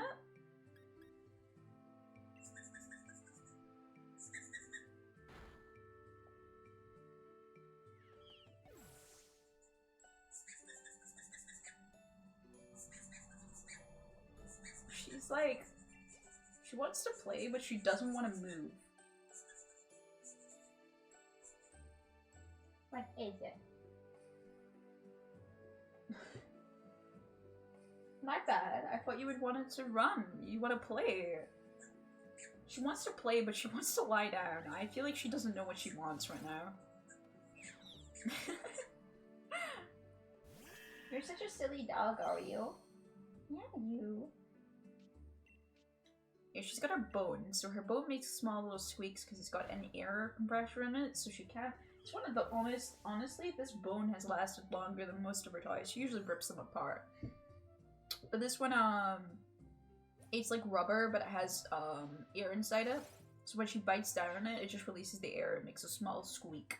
And she really likes it. So sometimes she'll just lick the bone, and do nothing with it, but just lick it. It doesn't taste of anything. It is plastic. She'll just lick the bone, as if sorry for all the crimes, and then she'll absolutely hammer down on it. She'll gobble it. But it will never, she never seems to be able to make a dent in it. So it's been one of the only toys that we've had for Oreo that's actually survived a decent amount of time.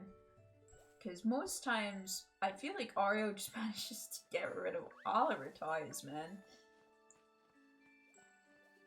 She is not merciful to her toys. Yeah, I don't know what's going on with her right now. She just wants to kind of cuddle, I think. But she doesn't actually want to admit she wants to cuddle in with me.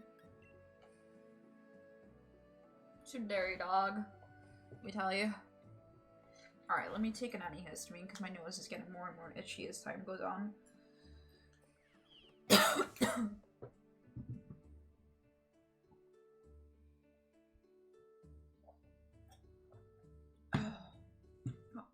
Hello again. Hello. I just took another antihistamine. This is the second one today. My nose is so fucking itchy. I'm gonna have to buy another set of antihistamines before I go away. I realized that I only have how many left? 4 tablets. It's not gonna last me.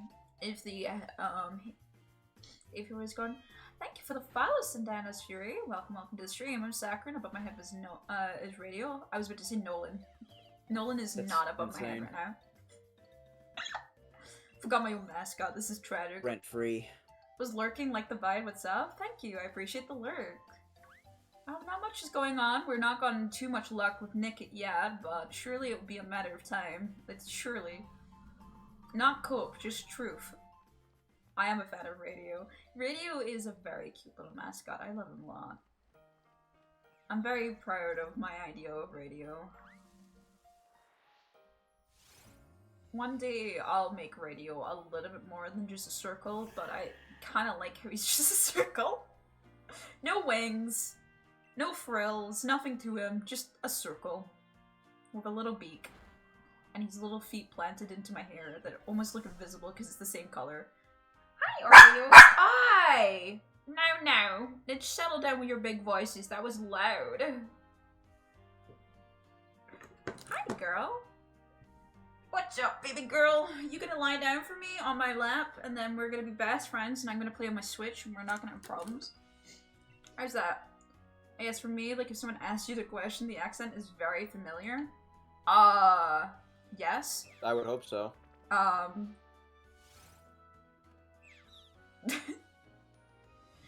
If you can pitch the accent, I'm gonna be very happy for you. If you say the wrong accent, there's a chance of you dying. I'll give you a hint. Don't you dare. I don't trust you. My accent is a bit of a wish-wash, though, I will tell you that. It is, a little bit dull than it should be. Okay, well, I'm Irish, and the way you said dear, hell, Scottish lamel, yeah.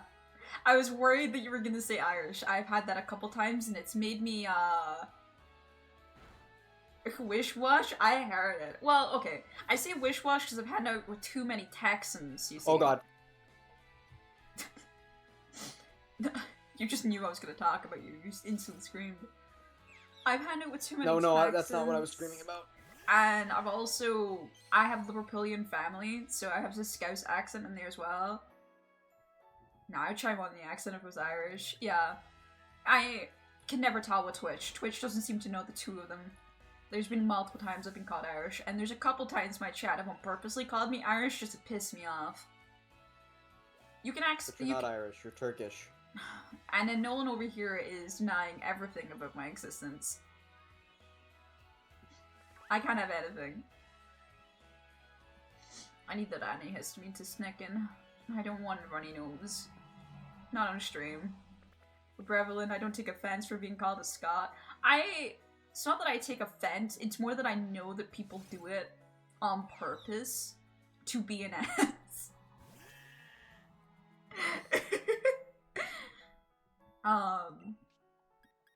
Alright, that's why I go, alright, listen here, fuckers.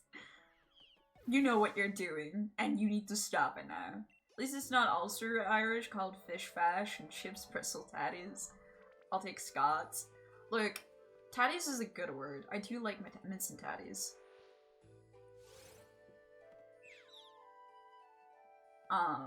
But I would never call chips tatties. They're chips at the end of the day.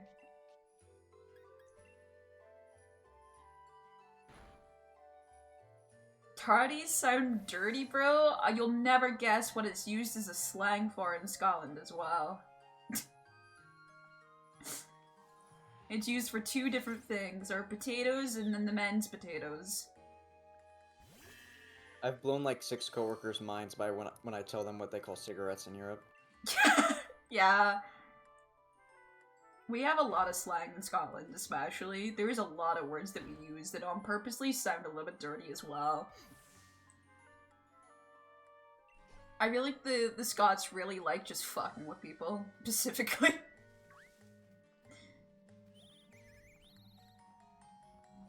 What do you call the cheese and onion flavored potato snacks? Want to see if it's different? Just cheese and onion. It's a flavor. Cheese and onion flavored potato snacks. You mean like Pringles? Yeah. Oh, chips. Yeah, I mean, this is a text in the call, so. But yeah. Would you call them crisps? Yeah, I still call things crisps here. I only call them chips if they're like American brands. And that's because like Pringles.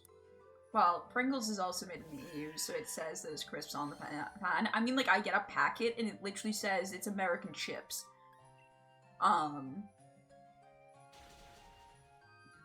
That kind of stuff, I usually call them that. I'll sometimes correct myself when I'm around Nolan and his friends because I'm like, no, I need to explain what the fuck I'm talking about. I know. But yeah, you know. But sometimes I don't want to confuse you, and I feel like sometimes with me then trying to say it correctly in your country then confuses you more. But yeah. Like, I know Ronnie especially tries to switch between the two of them, so I understand. Which is quite funny. Lay's chips is the only exception in my mind. We don't get Lay's over here. They are just not sold over here. You don't get Lay's? No, not often. We get another brand called Walker's, which is basically the exact same. I think it's just a British version of it, I'm gonna be honest. There's a lot of, like, tiny British things that we have. This is the second Scottish person I met playing Pokemon in the last 2 hours. Very unusual Tuesday night. I know of multiple Scottish people who are obsessed with Pokemon, so don't you fucking want. Yeah, Walker's just equals to Lay's. Yeah. I thought as much. They're the same company. Yeah, we get Walker's over here, not Lay's, so. I love Pokemon a lot. It's one of my favorite games. And I love shiny hunting in this game, even if it decides that I'm not allowed to have my Shiny Nickit anytime soon. I need to go heal at the Poké Center. I can't do this anymore. Oh, of course all the Nickits appear on the fucking field when I'm leaving, you rat bastards. No, I like shiny hunting a lot. Most of the shiny hunt has happened on stream. But it has been a slow going stream because I just kind of like I have a habit of not doing Pokemon for a bit and then I come back. I was playing TCG and Dumpling in some Glaswegian land just took a seat beside me and just starts yapping. Yeah, Glaswegian is a fucking heavy accent. My accent's a mishmash of Edinburgh and Glaswegian. I'm right in the middle of the two of them. So that's why I would say my accent is also wishy-washy, because depending on who I'm talking to, my accent will become more stronger. So if I'm next to a Glaswegian person, suddenly my accent becomes Glaswegian, but if I'm next to Edinburgh people, my accent suddenly becomes a lot more recognizable as Edinburgh people. Like, he was a poor lost puppy, bless him. Talking about Nessie? Yes. I will confirm, I think Scottish people just love talking about Nessie unnecessarily just because we really need to keep spending the propaganda that haggis is an animal up in the Highlands and that Nessie exists. And if people stop believing it, then what's the point of coming to fucking Scotland, man? You want to see our countryside? Our history? Nah, you need to see haggis. I'm telling you, it's just walking around the Highlands if you just go there. Everyone knows Nessie's real, come on. We were talking about that with my younger brother. I was like, it would be really cool to go to Europe, and my youngest brother was like, no, that'd be boring. And I'm like, what do you mean it would be boring?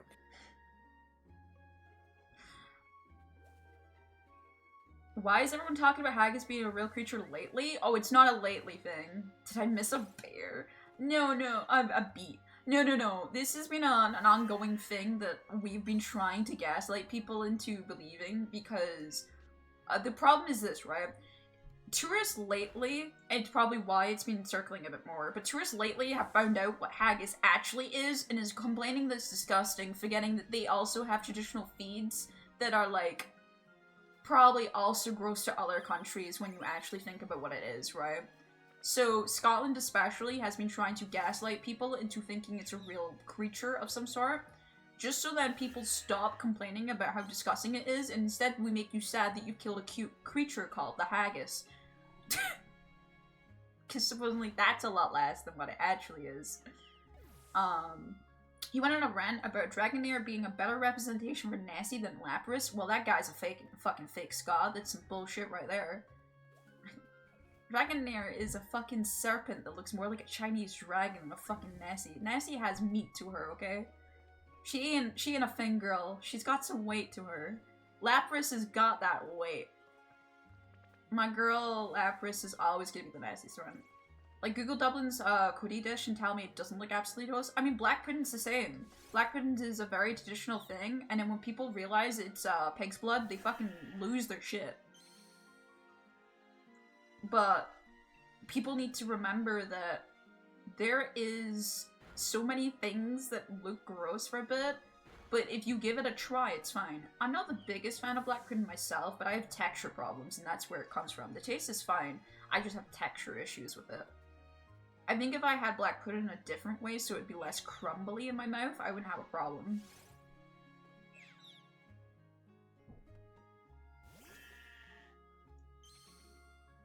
Texture problem, homies? Yeah. It is like, I've recently got a bit better with my texture problems with my autism too.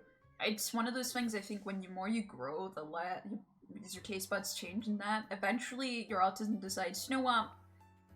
I'll accept this texture now, but only because you've matured to your mid-20s now. Here's the thing with Coddle, it's this piss-colored broth with spuds, carrots, and peeled boiled pink sausages floating in it. That's not too bad. I mean, we literally have thistle soup over here. We've literally just grabbed thistles out of our fucking garden, rinsed them off so they don't have animal piss on it, and then call it a fucking soup.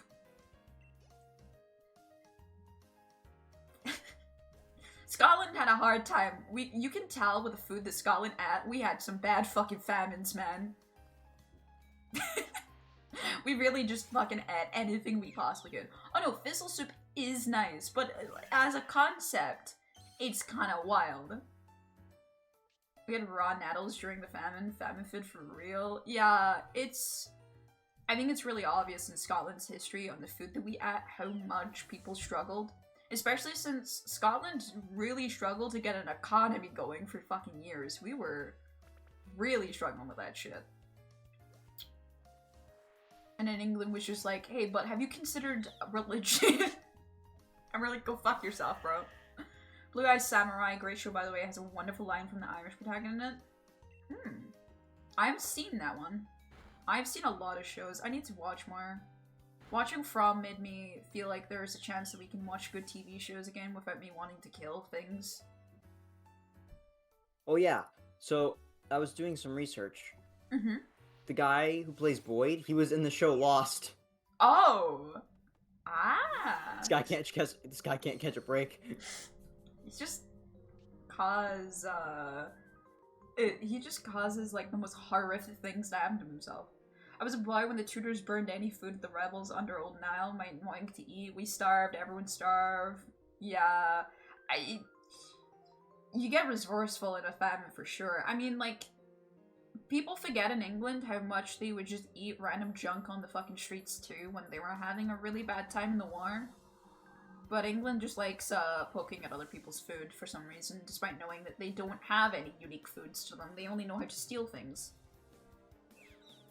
It's why I get upset when people say that Britain doesn't have food, because England doesn't have food. The other countries of Britain do. Beans on toast. I don't think that counts. I think most people are more vilely taken. Nobody wants that. Everyone is vilely taken on beans on toast more than fucking drinking pig's blood at this point. It's really funny to me. The amount of times I went and called with Nolan and said I was eating beans on toast, and Ronnie and Nolan would actually fucking lose their minds at me, like almost offended, and telling me everything that's in my cupboard that I could eat instead of beans on toast. Like, if you put the beans to the side and had beans and toast, it would be a little different. But you put it on it. Like, what the fuck is wrong with you? I like my toast soggy. This is why God abandoned you. God never had the Scots side to begin with. We refused to fucking pray. I think there's so many like Scottish warriors that have been recorded in history that specifically have said at some point, fuck you to God, like in some way. Like, Scotland was abandoned by God a while ago when every single one of our considered heroes decided that we hated God for no reason other than England said they're cool. Like, what are hoops? Hoops? Like, you put basketball hoops on it? Like, what? No, they're like tomato spaghetti, like kind of sauce with. Oh, SpaghettiOs. Yeah. That's what they mean by Why? hoops on toast. Why would you do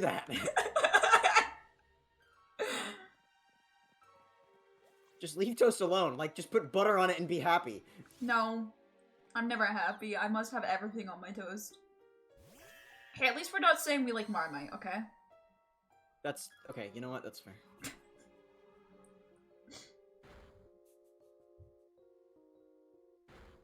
I couldn't believe that the episode of Black Mirror where she took the Marmite away since she realized the guy wasn't a bad guy. It was like, alright, I can't poison this guy anymore.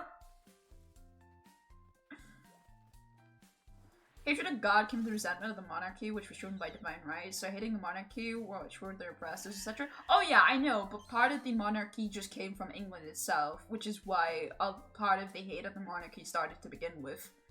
It was resentment of the monarchy solely because England had made the monarchy. Toast, healthy lump of butter, hoop, scrambled egg toast equals a banger breakfast sandwich. Honestly, yeah, it's pretty nice. I do like scrambled egg and toast a lot. Just make a breakfast sandwich.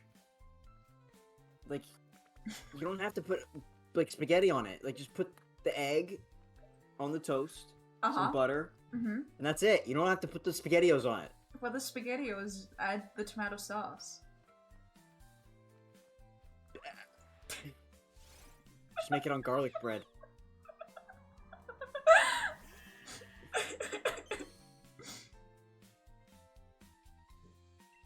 My good friend, I have just made perfection. You don't need the SpaghettiOs. SpaghettiOs do not belong on a breakfast sandwich. Put some bacon on that bitch, some ham. I don't like bacon. Okay, well, see, now we have a bigger problem. One problem has been solved and another has arisen. Okay, I should be more correct. I'm fine with bacon being inside pasta or anything like that, but bacon on, like, toast is not something I really enjoy. On a breakfast sandwich. Yeah, again, that's still the same thing. I mean, like, it's gotta be inside a dish, basically. And it's not the main taste of the dish, it just adds bacon a flavor to it. What do you mean bacon As I'm saying, I don't like it.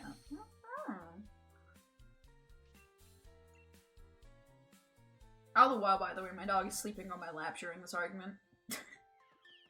Bacon is only acceptable in French toast / pancake. What? Or in a carbonara. Oh yeah, carbonara is fucking good. You don't put, like, bacon bits in your potatoes? No, not really. It's not a common thing over here. We usually have, just beans in our... Sour cream, beans on your... What in the fuck is wrong with you? We have baked potatoes with beans and cheese. Okay, so, like, during your famines, was, like, beans the only thing you people could grow? Like, what's happening? Why do you put beans on everything? It honestly could be a problem to do with that. Sour cream and spuds. Like... Yeah, sour cream. Yeah, you put sour cream on your potato. It's a baked potato. Yeah, we are talking about baked potatoes here. I'm talking about beans and cheese. Yeah, it's not just like a regular potato. It's a baked potato. You put sour cream, some cheese, some bacon bits. Get them gone! I can't. Get them gone? No, see, that's... I've got seniority here. I've got tenure. She can't just fire me. I've known Nolan, unfortunately, for about, what, 5-6 years now? It's been a while. 2019, 6 years. Yeah, it's been a while. I can't get rid of them now. It's too late. Baked spud, cheese, beans, garlic powder. Ooh, garlic powder's a nice idea, actually. See, I can agree with the garlic powder and the cheese. Throw some scallions on that, too. Oh my god. Now, the beans, however, that's a problem. That's a problem. Don't worry, Nolan appalls a lot of people, but it's okay. You grow to love them. It's just part of the process.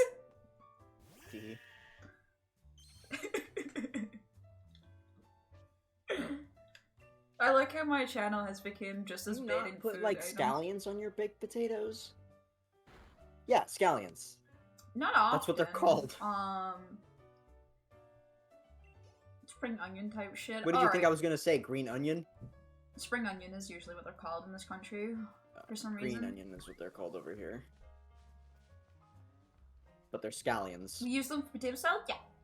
Scallions are usually used for potato salad.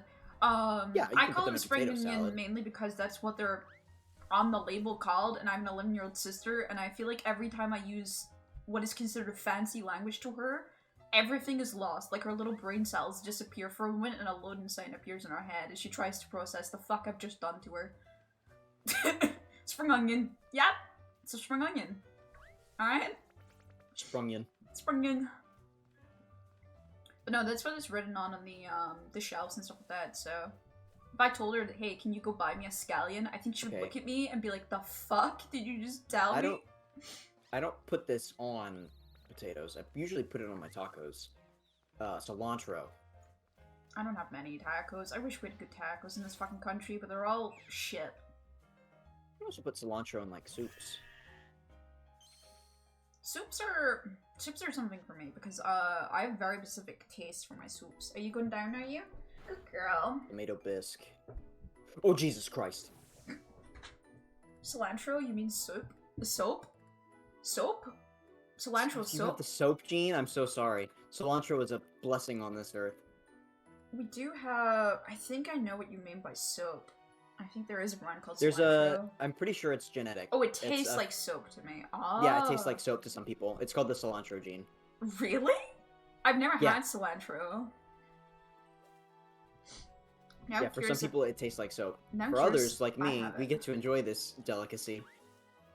I kind of want to try it now to find out if I have the soap gene or not.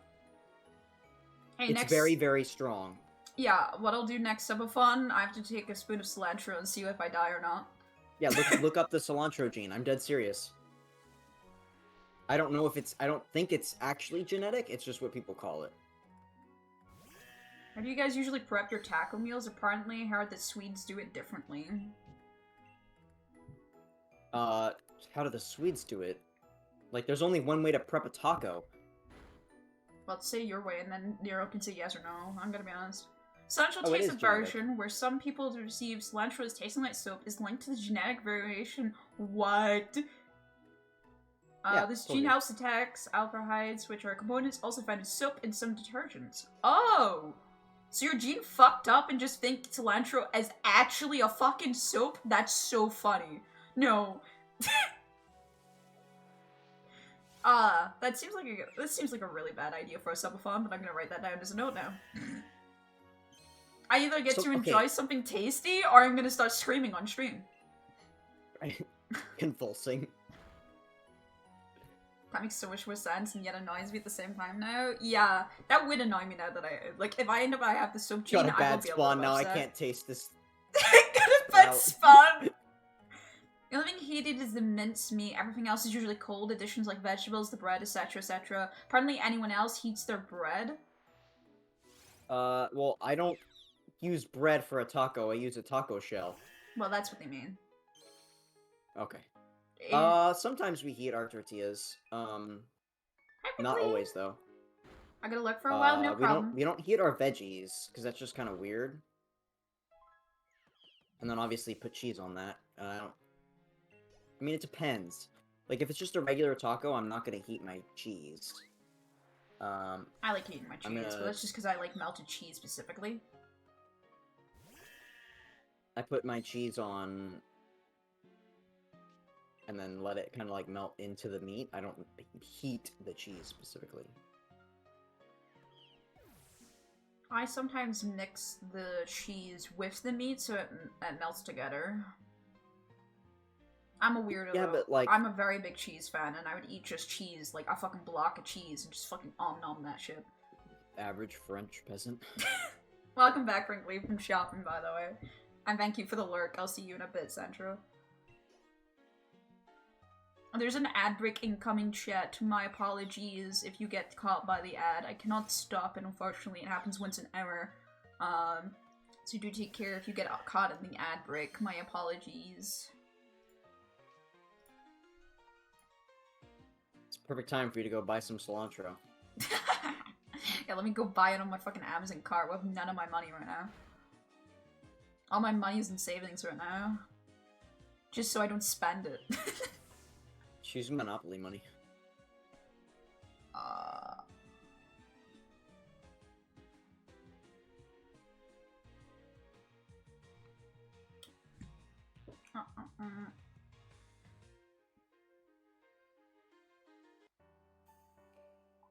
Sorry, I got asked to take mints out from the freezer because my brother's gonna come to dinner tomorrow.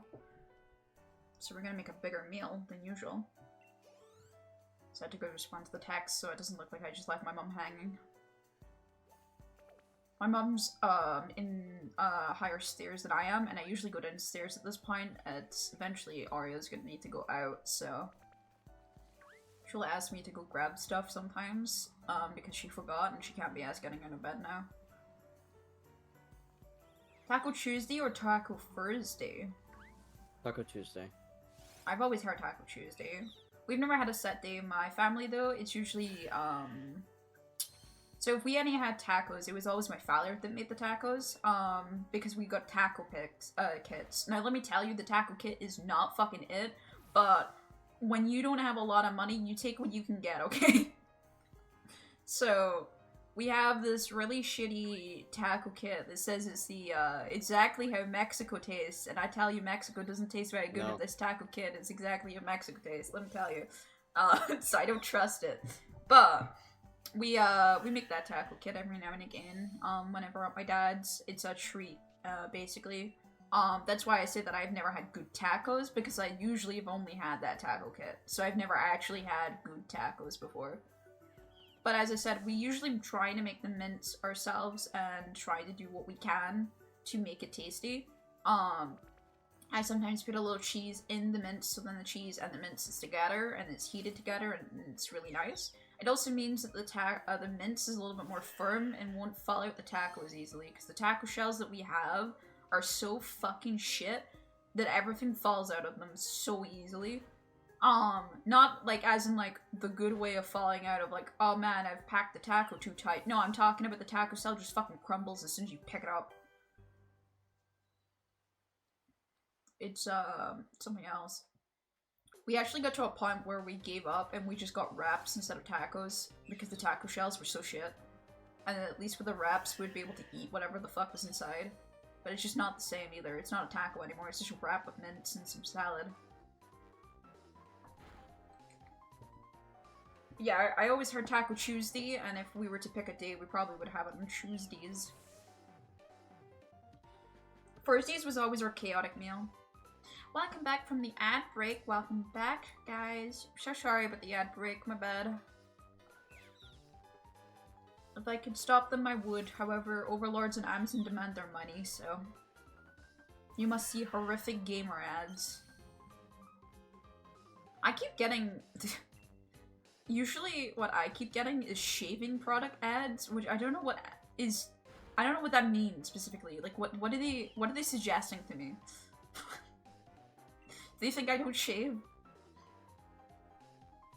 Which please. It's always the men shaving ads too, that's what makes it even more funnier to me. I don't know how they've given up with my gender, honestly. I think Google has given up because I look at too many things that is considered male to, but then I play fashion games, so I think Google has officially given up trying to suggest things to me. Because it used to advertise a shit ton, I mean a shit ton, of those like really weird paid to play dating games where you have to pay for the premium currency to actually have sex with the dating sim. That for some reason are wildly successful. I will never understand that. But yeah, I used to get a shit ton of them, and I think that's just like a female option on Google of like, oh, if it's a female, clearly they want this masculine dating app with all these hot men that look the exact same as the other dating app. Be right back. No problem. But recently, my advertisements have given up. You're saying, huh? Have you never heard of this? How the dating apps work? It's genuinely a fucking phenomenal, let me tell you.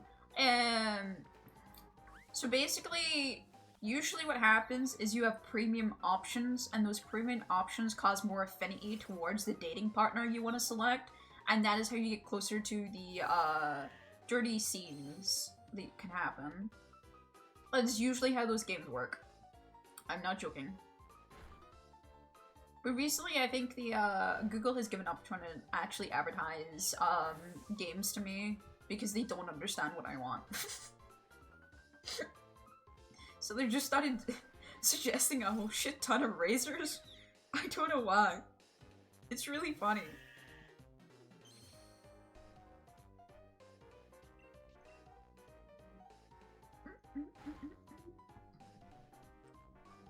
Alright, my little doggo is asleep. She went back to my bed to go cuddle herself in and suck herself in for a nice sleep. But yeah, no, the dating games are phenomenal. I actually recently found out there is dating gacha games that exist. I did not know those like actually proper existed. I know that MiHoYo had one, but I didn't know it was actually like a big fucking thing. It's never been a genre to look into, and I looked into one, and one of the ages was just unknown that instantly gave me that big siren noise in my head. Of like, oh fucking god, not unknown age. I guess even females are not safe from the Asian cultures just putting an underage person in their game. They all looked incredibly young too. Like, they were supposed to be in their mid-20s at youngest. None of them looked like they were in their mid-20s, let me tell you. They look like when I'm trying to say I'm in my mid-20s and I look like a small child, so... I don't know what was going on with that. None of them look old. And I know I've seen some tweets as well, or I guess Blue Sky and stuff, of like... There's a specific dating game that has one of the characters act very abusive in Asian languages. Like, they'll even threaten to, like, hit you. And in English, they translate it to something else because they realize that English consumers do not want to be bet up by their husbando. So they instead say things like, we could try some insane stuff if you want, or some shit like that. Like, they just suggest it with consent in the picture. And it's really funny to me.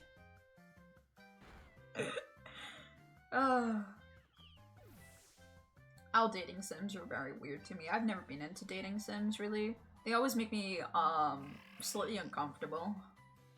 I think Dream Daddy is gonna be the only dating sim we ever play on this channel.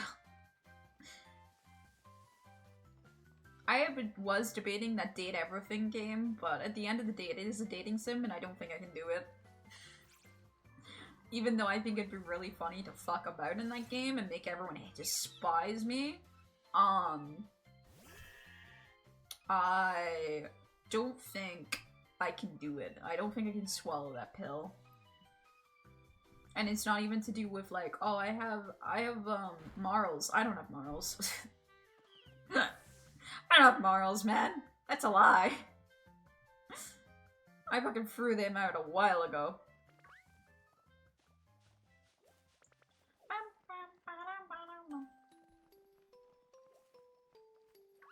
Alright, nearly 1,850 encounters. We're gaming today. Kind of flying through them, the counters today. I think that's really good. It's really nice. I wasn't expecting to fly through so many encounters. Fuck, I double clicked. But it's fine. I mean, it's a good thing that we fly through the encounters. I actually forgot to start in a prediction as well. Whoopsies. It's all good. We were too busy arguing with cilantro jeans and fucking beans on toast. Truly, the most important things to argue about is different cultures of food. Everyone has a take on food. I do like seeing and hearing about other people's food. I've been hearing a lot about Bangladesh food because I've become friends with someone who's in Bangladesh. And man, street vendor food is by far the most impressive food that I've ever heard in my life. It sounds so good. I do want to try more street vendor food. In my country, street vendor food is kind of just a ripoff. They always say they're like German carts and stuff like that, but they're usually just Scottish people trying to make the food, and they're not very enjoyable, I would say. Like, they're fine. They're very much tasty. I would just say they're not, for the money that you're paying, it's not what you want. So, I'm gonna be right back. My little doggo wants to get let out. I'll be right back.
One happier doggo. This is the wrong overlay. This is the correct overlay. Alright, I'm back. Oh, good timing. I just went AFK for a bit to go let the dog out. Ah.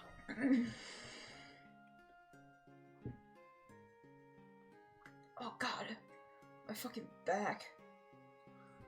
I went on a walk earlier and I think it's fucked my back over a little bit because I kept lowering down. It was like a bingo card. There were 3 old women struggling with their shopping and I helped them all. Because I don't know what else to do. I can't just let them just sit there and suffer, man. So... Yeah.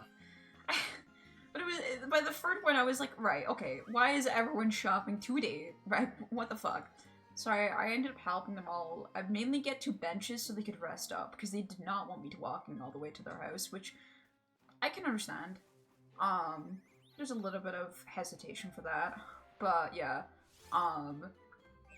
there was a couple people that I had to bend down and help, and now I feel like an old fucking person. My back. But I think it's just because I overstrained it a little bit.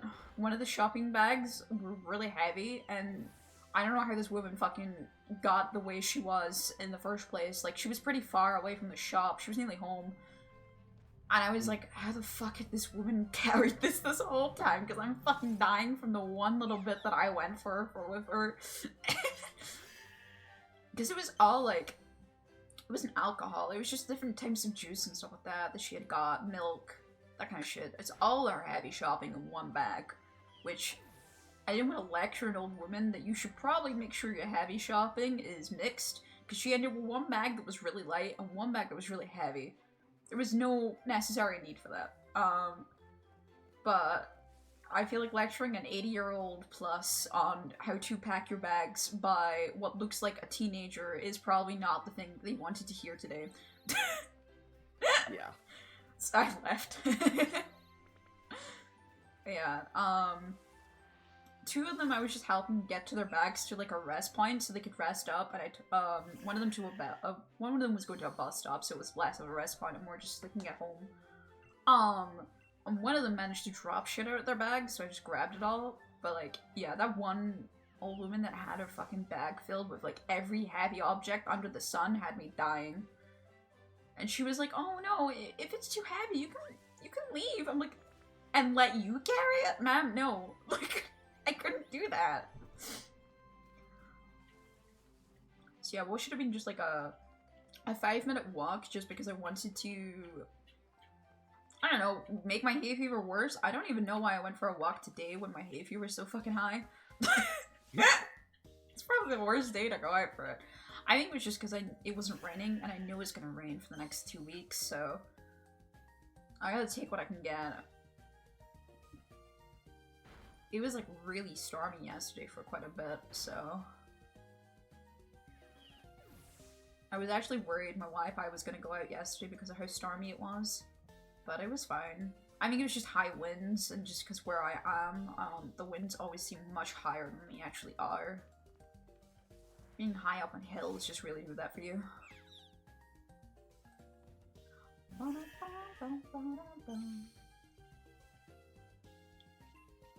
Alright, we've hit the 1,850 mark. Yippee.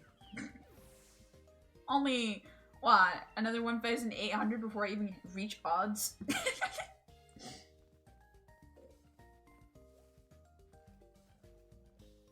My coffee's went cold. This is a disaster.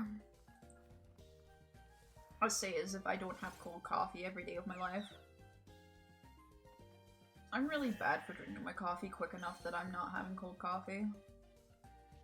Not that I mind it too much. I prefer warm coffee, but it's not like I don't drink the rest of my cold coffee, to be fair. I always make sure I drink it all. But then again, I have this inhibited fear that I'm not gonna... that I'm gonna waste food and stuff, so... I can't waste food. There's something inside me that decides that it's a very bad thing, and if I do it, it's over.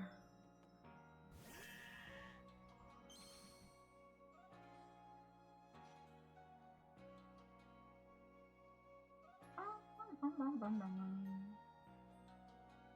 gonna listen to something a little bit more higher octane. I know this channel is a trustworthy source, so I might have broke my shiny hunt counter there for a second though, because I've switched around tabs, and that can sometimes fuck with it. We'll see. Hopefully not. I hate starting this bad boy.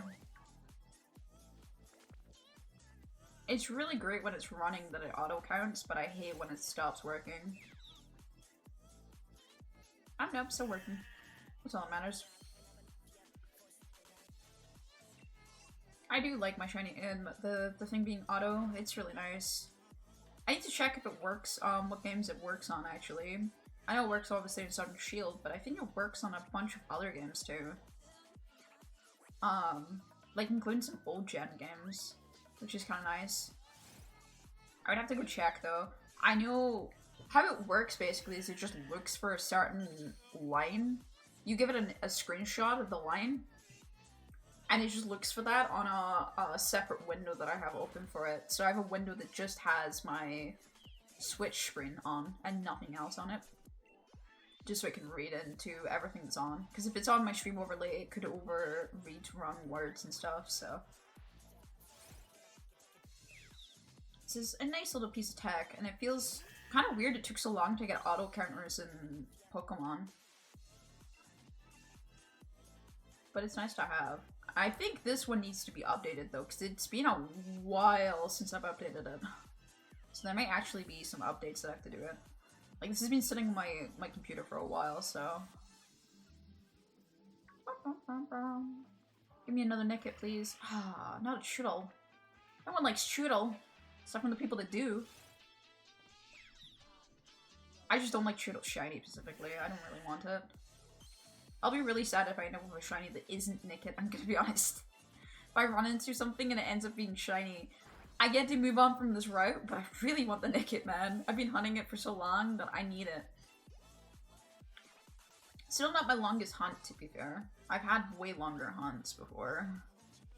Software setting does a lot to a motherfucker. I haven't software set in a long time, though. I do want to do some more software set shinies. I think we managed to avoid having to do a shiny legendary or mythical on the subathon punishment wheel, which was impressive.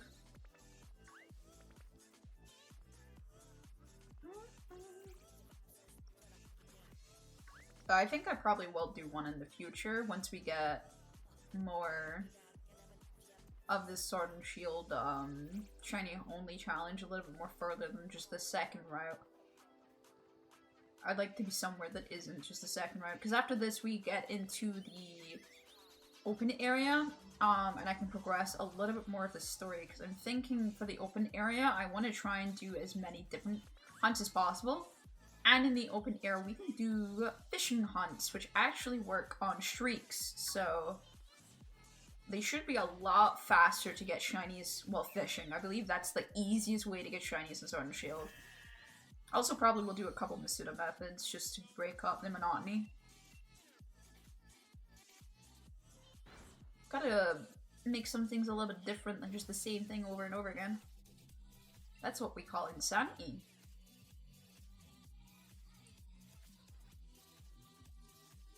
I got another shiny? Ooh, which one? Scarlet and Violet's shiny hunting is okay. It's pretty fun, I will say that. Starly? Ah, that's a pretty hard shiny to see, actually. But congratulations. I like Starraver's final form in that shiny. It's very nice. The little blue, instead of the, I think it's red now, really, is actually really nice. Not Starraver, Staraptor, sorry. That's the final form. Starraver is the middle form. Staraptor is a good shiny, and in combat, yeah. Staraptor is really nice. I've gotten quite a few Starlies from Arceus hunting. Not specifically wanting Starlies, but just because of how much I've played Arceus, it's just naturally gonna be a thing. Arceus is, I would say Arceus is just as easy, if not easier than Scarlet and Violet. It's just more that,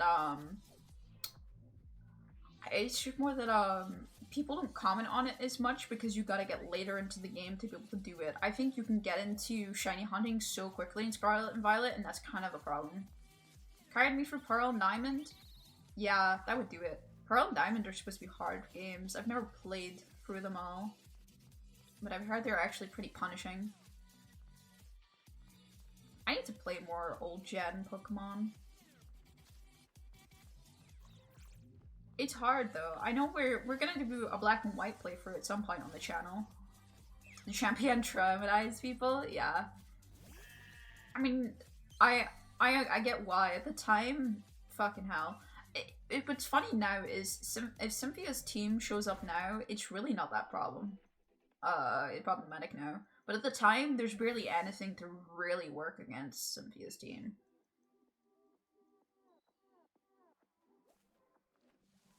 Ah! I don't want you, Rickety. Yeah. We have really good counters now. And counters that are common in teams too. Like in general. I think back then it was really hard to get good counters. Unless you were actually actively trying to plan ahead for Cynthia. Obviously, if you plan ahead for Cynthia, you're gonna have an easier time, but just like in a common team on that game, the counters are not really something you really wanted.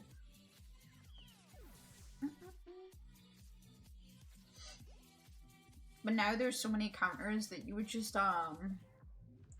want. If only 1 to 4 gen would be hard because modern Pokemon would sweep our team. Oh yeah, 100%.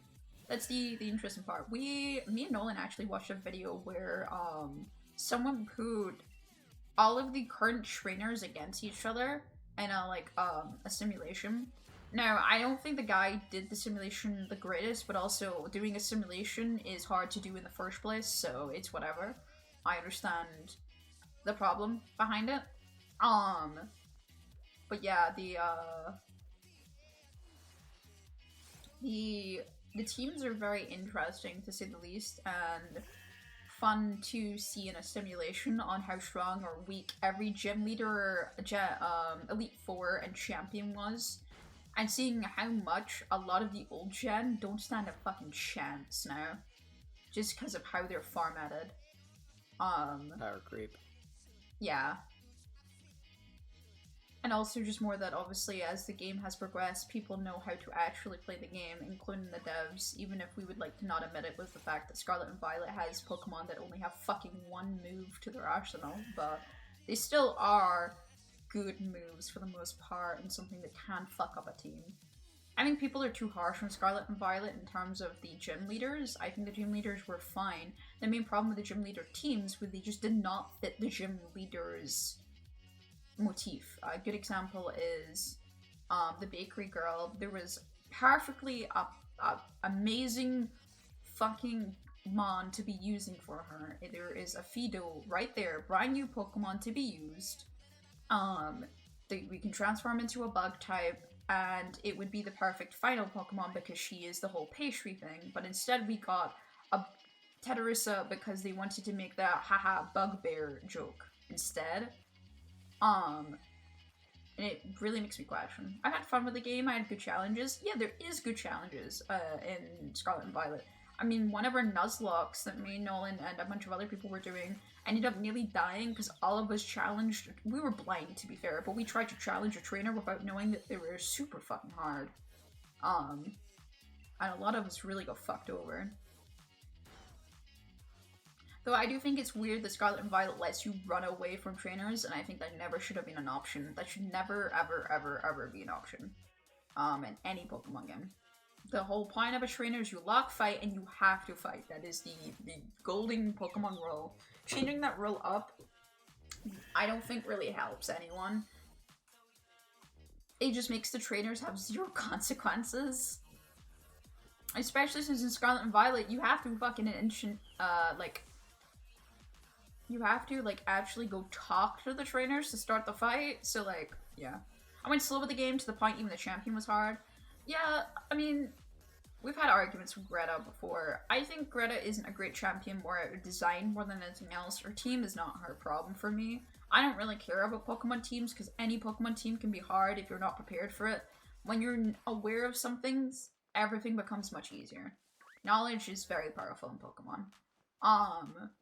But I just think Greta as a champion is just not very interesting as a character, and just something I don't really like too much. I don't like her design too much either.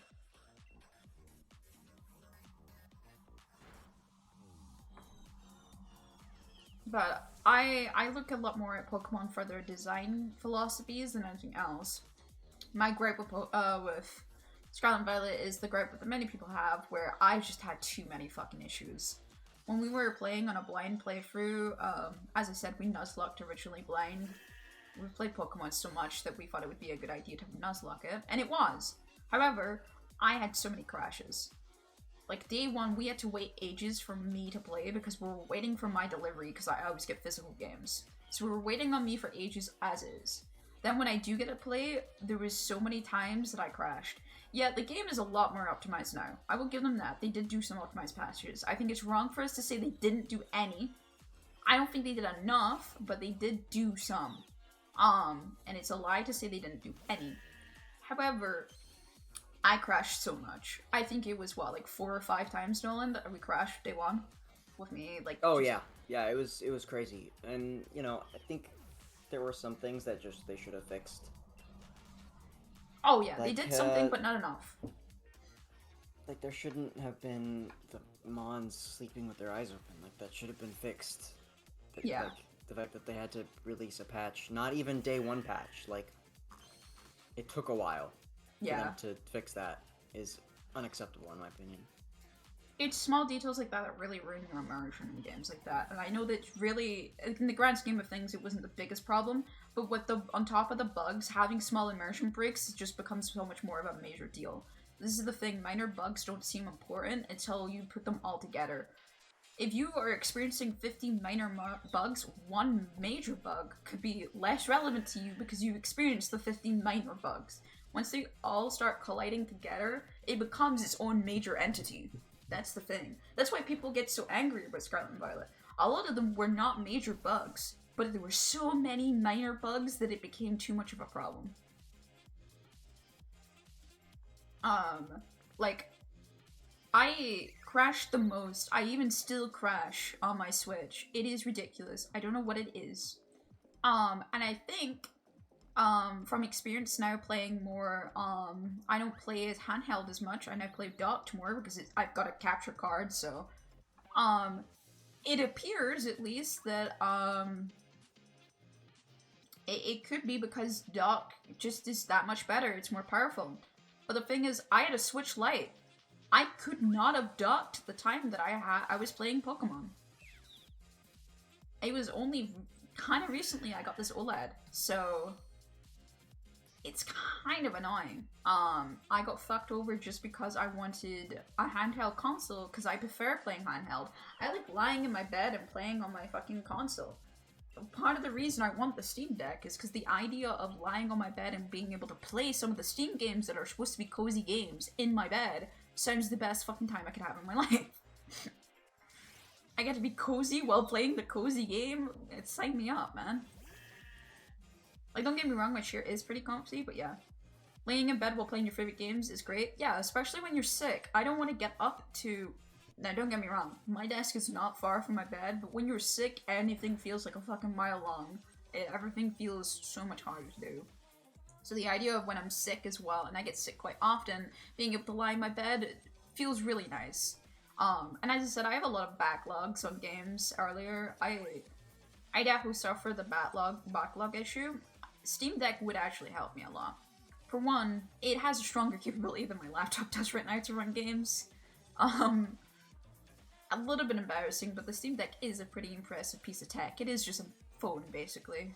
It is a mini little computer. But I genuinely think that a dual setup like that would help my streams immaculately. I could stream so much more content. It's ridiculous how many more games are now open. And it means I can have my VTuber up a lot more often.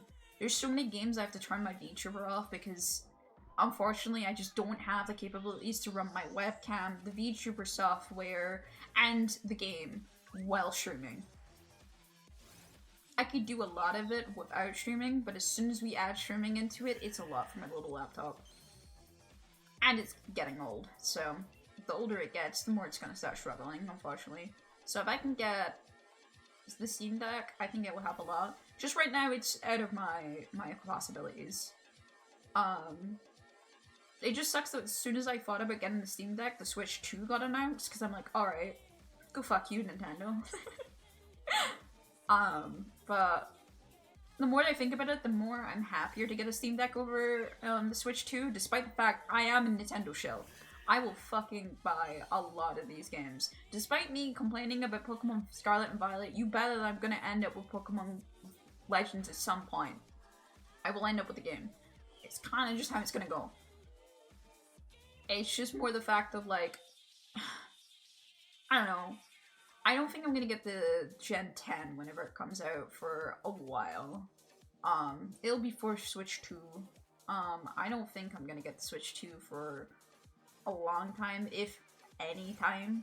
Just because I don't have the same passion anymore. Which low-key sucks. I also remembered someone telling me in an argument about why I shouldn't get the Steam Deck and should get the Switch 2, like, oh, but, like, Wind Waker's coming to the Switch 2. It's like, man, if I care that much, I'll just emulate it on my Steam Deck, bro. I legally own that game. I can do what I want.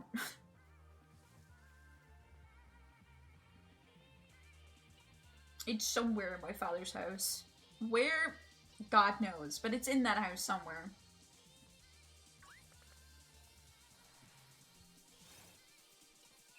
We have a lot of games in my dad's house that are really old. I could probably sell for a shit ton of money if I actually found them.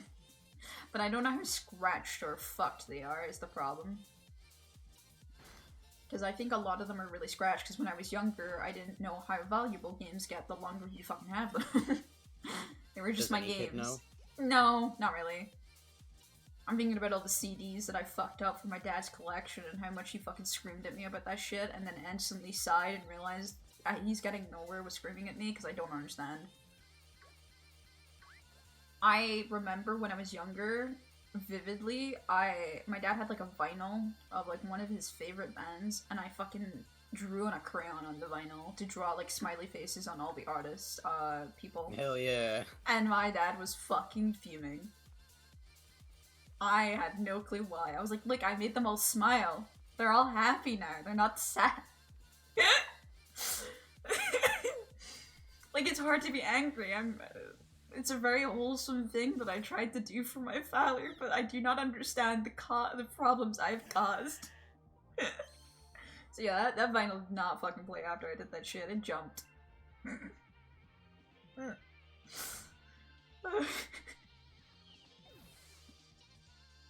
There's a couple vinyls that don't play anymore after lying in my house for a while. My father learned early on, do not leave me alone with crayons, it's a dangerous idea. Every time someone got me dolls and stuff, I would always paint on top of the dolls too. And my mom always thought it was me doing makeup. If it was makeup, it looks more like gore. The lipstick was all over her fucking face, onto her cheeks and everything. It looked like I was more trying to kill the doll.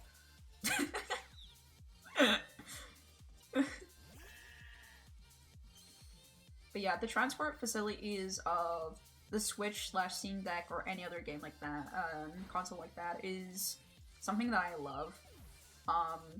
Being able to sit downstairs in the living room while playing my game, or being in the living room while playing, being in my bedroom while playing the same game, is really nice. You don't have to travel far distance to get the transport aspect out of the console, in my opinion. I do travel long distance, but I think both are valid reasons. Because loads of people are like, if you don't travel enough, it's a waste of money. And I don't agree with that statement. The ability to just be able to go not very far with it is already significantly really nice. I mean, in the summer, I used to, as a kid all the time, take my DS to the park. Not because I wanted to play in the park, but because I wanted to sit in the sun while playing my favorite games. It is nice. It's the same as me bringing a book out to go read. You don't bring the book out because you're like, let's take the book out for a fucking walk. You're taking the book out because you want to sit in the sun and read. It's just a nice atmosphere. And those kind of delights is sometimes nice to have. Speaking of which, I need to look at my library again and see if there's any adult fictions that look any good, because my recent adult fiction I gave up on. I dropped it after it became a love triangle romance cycle, and I wasn't very interested. The book itself had some very interesting concepts. It has supernatural like crime scene going on, and I really love supernatural crime scenes. And then they just added a love triangle, and I lost all interest because it took 80% of the book just talking about this fucking love triangle, and I was like, I really couldn't give a fuck at the end of the book who this girl dates. What I care about is whether she solves the crime. like there's dead bodies cropping around this girl, and her things are like, but like, I really like this guy, you know? And I'm like, girl, I don't care. There's dead bodies to solve. I think I'm just gonna read Game of Thrones and just finish it off. I have the whole series now thanks to Toxic. It was a really nice Throne donation to have the whole fucking series. So, I think I just give it a go. I did give my dad the first book of Game of Thrones. He's watched the series. And he always said that watching the series is always better, so I gave him the book so he can experience it and come back to me and realize, never mind, you were right this whole time. Because I know for a fact that once he reads, he'll realize what I mean by the book is just far superior for Game of Thrones. Not even on later series, it's just so much nicer to be able to get right into the thoughts of the characters in Game of Thrones. You can really, like, because, okay, this is the one problem with TV shows consumption, oh my god. you got to look for tiny little details. For example, in the show that we were watching, we got to see a tiny detail where the cop instinctively reached for her radio. If we didn't catch that though, you would never fucking know that detail. You have to catch them. On catching those details, you're often gonna miss. You have to be very into a show to go Google and find out these tiny details. Meanwhile, if you're reading it, it's really hard to miss those tiny details unless they're more cryptid or hidden, because it literally tells you the cop reached for her walkie-talkie before realizing it was futile. Like, it's very hard to then avoid that part. And I think that's why I enjoy reading so much more, because then I'm less likely to miss those tiny details that really help put characters together and really help tell their stories that they have to say. That's my take, although. I've always been very much a book reader at the end of the day, despite the fact I consume a lot of media and I took courses to analyze media more efficiently. Like, I could give you an essay on a lot of the medias I've consumed, but I don't think anyone really wants to care about a fucking essay that I have to hand over to people. Yeah, you're right, I don't. Damn. I won't send you my from essay anytime soon then, my dad.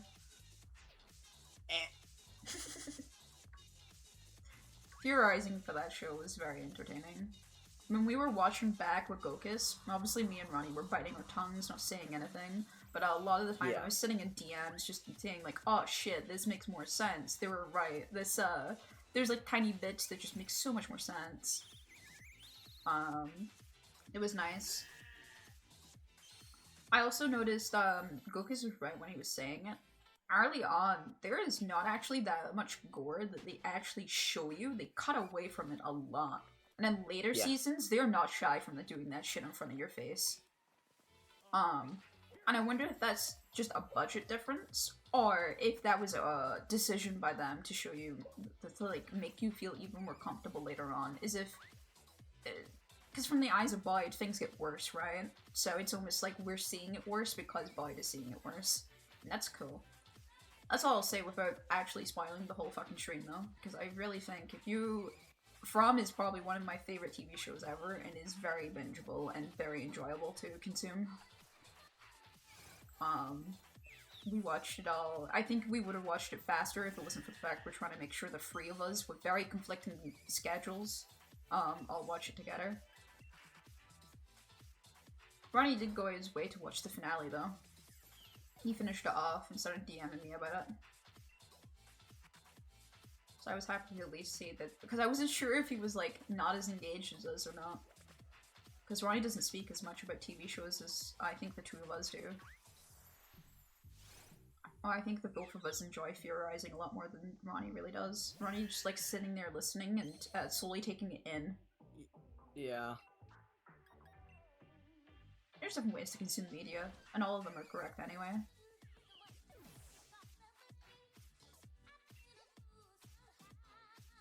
I think the theorizing of media is one of my favorite things to do though, and that's why I like more mystery elements in shows.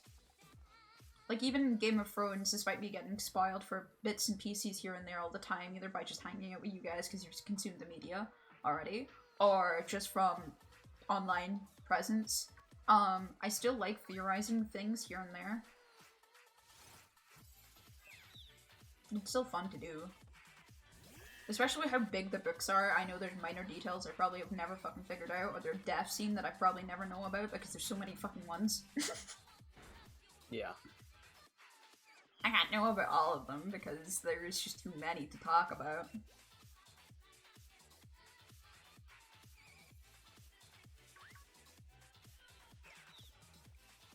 Alright, 10 more encounters and then we're at 1,900 encounters for Nickit.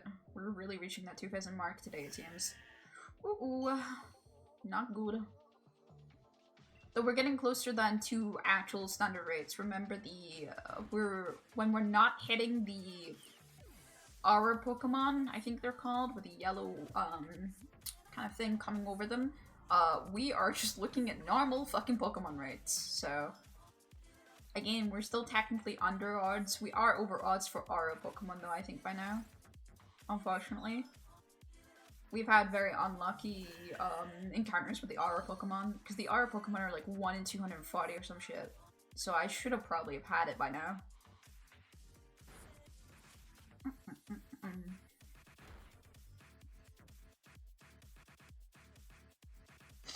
My nose is slowly becoming less itchy. Thank God for antihistamines, man. The power they have. I am gonna need your help on Warframe at some point. Alright. I can do that. I was debating at one point streaming Warframe, and then I got really scared to do it because I wasn't too sure how the community is. I like doing research on how communities are first. I got told that they usually are pretty nice, especially to new players, but I'm not too sure how acceptable they are. I have no idea. Yeah, I'm not very clued how. I know one of my friends used to stream it, so I might ask them. It's more because my problem is this. I hate backseaters with a burning passion, and I will lose my mind if someone tells me how to play the game. I want to explore and figure out how to play the game. It's one of my favorite things about games is figuring out the puzzle of how to fucking play the game. Being told how to play the game bothers me so much.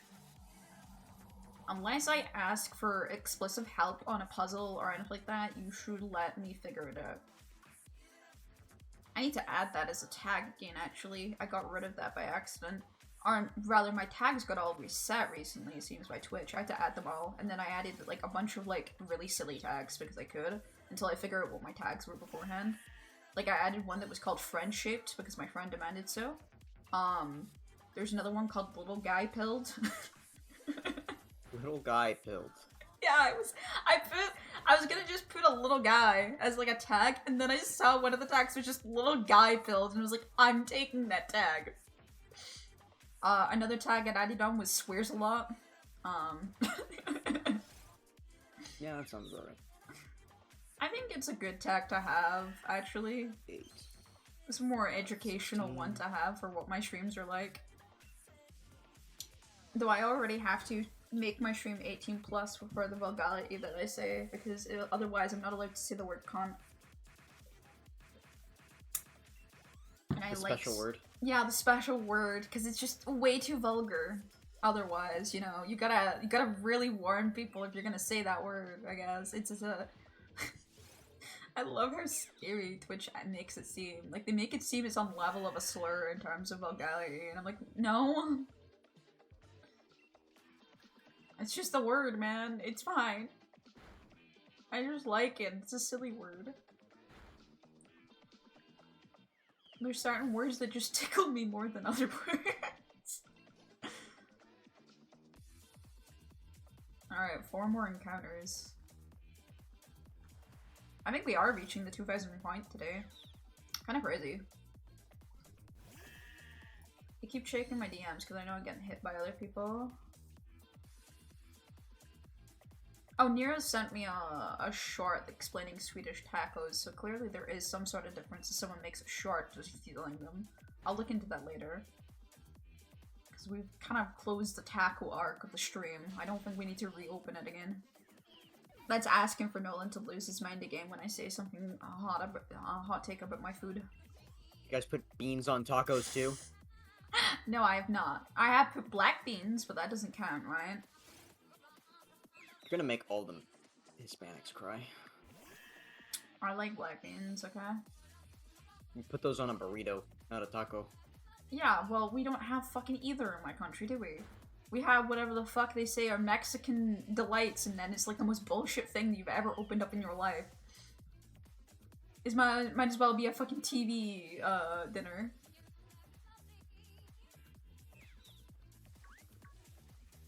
I just like black beans, man. They're tasty. Oh, now I want Chipotle. Why would you say such things? Why have you done this to me? What's even better is I think downstairs I have like barely any food that I actually want to eat because I think I have to eat some of the noodles my mom said. Because we have, I think, 20 free packets of noodles and my sister can't eat them anymore with her braces. She tried eating them and they all got stuck. I shouldn't laugh, but it's really funny. So now my mom was like, you need to eat the noodles. They can't all sit there, and you're the only one who eats them, so it's your job. And I'm like, why are you making this like some fucking mission? And Your mission, should you choose to accept it.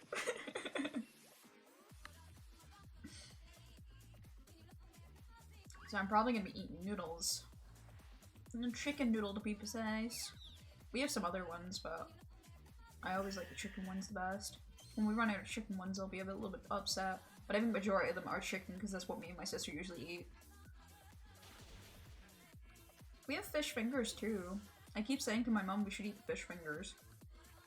My mom's like, oh, but they're soft inside. Doesn't your sister not like them? No, my sister doesn't like them. But she keeps gaslighting my sister that it's different. And then every time my sister takes a bite into them and go, yuck. I told my mom she probably... I loved fish sticks when I was... Oh yeah, I've always loved them.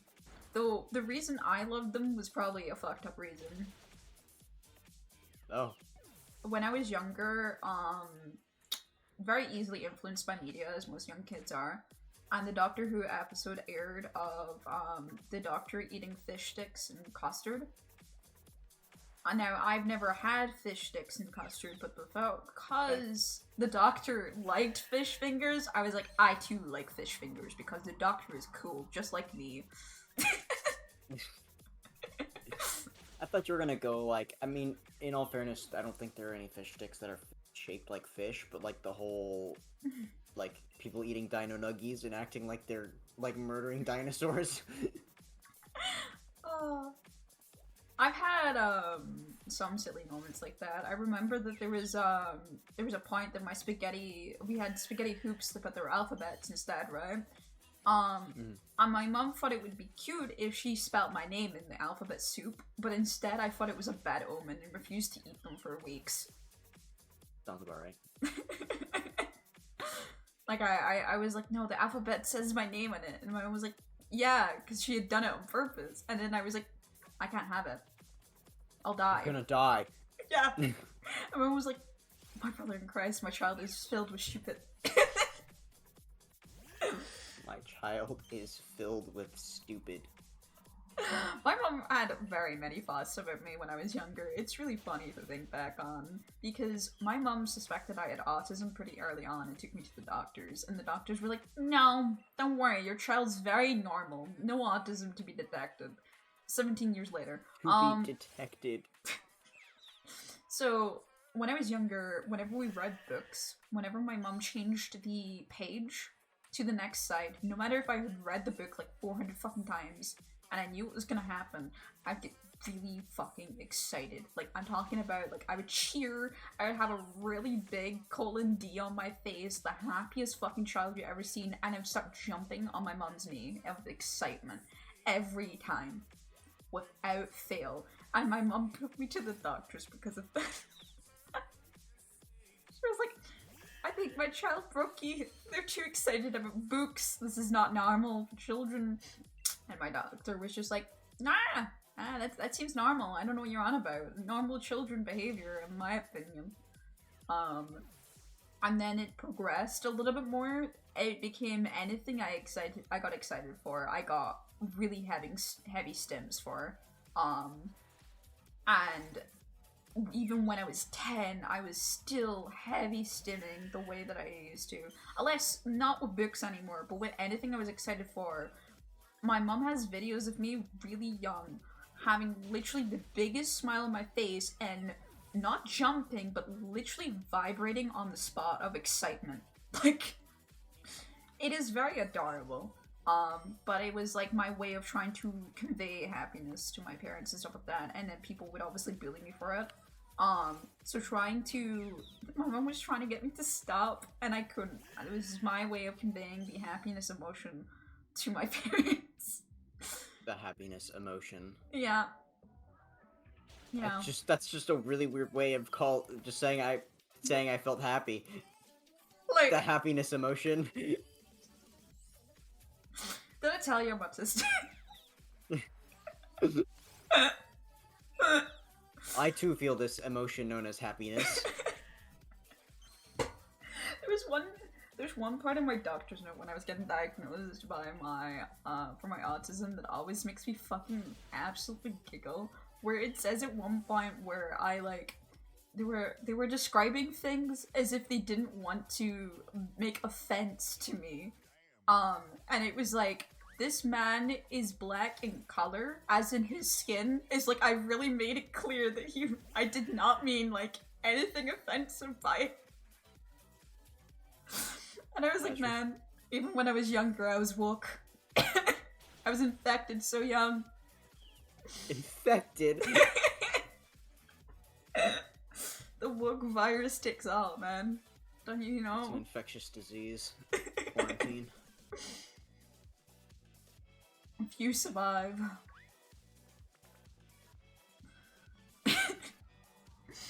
But no, like, looking back at some of my old things that I did, there were like stims and stuff, but we just weren't aware, is really funny. Now knowing that I'm like, ah yes, that was a stimulation that I do to make myself feel a little more comfortable or anything like that is very fun.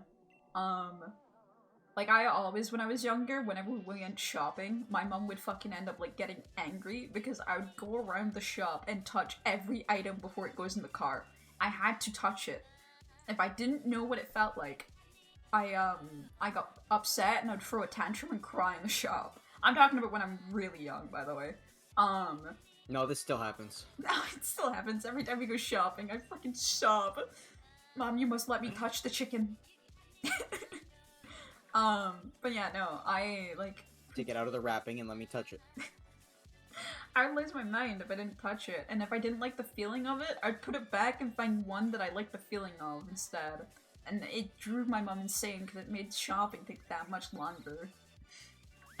I would go put stuff away and be like, no, we should have this one instead. Why? I like this one. I've decided this one speaks to me. And then I'd get upset if she denied my stuff. And usually she would deny them for obvious reasons. Like certain grapes, she'd be like, no, those have rotten grapes in it. No, we can't have those grapes. I'm like, but I like this one, mother. I want this one.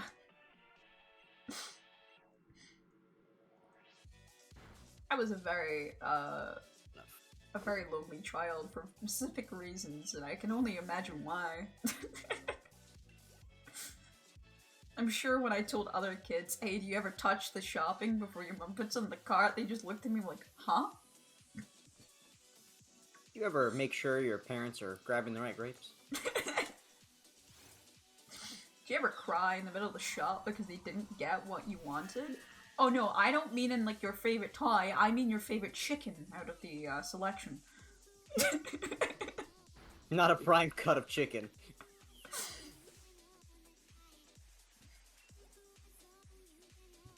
I did like dino nuggies when I was younger too.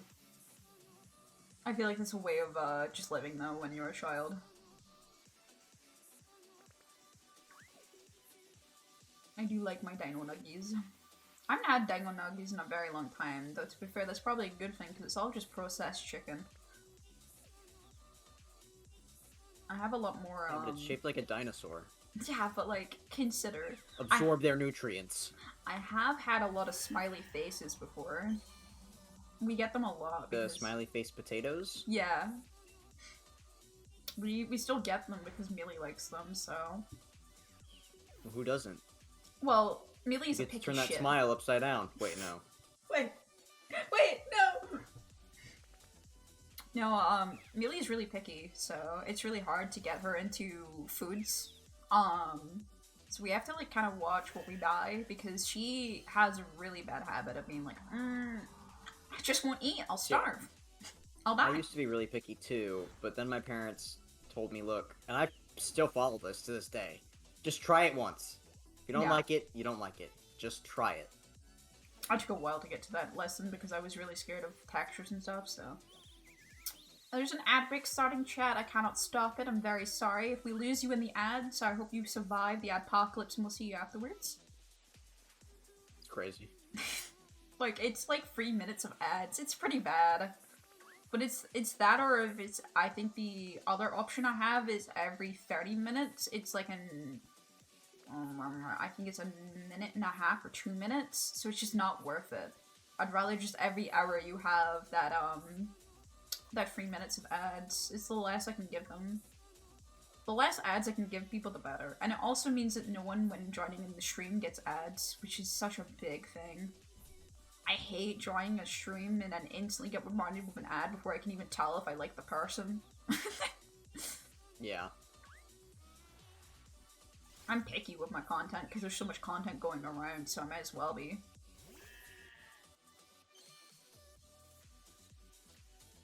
Especially on Twitch. There's so many streamers now.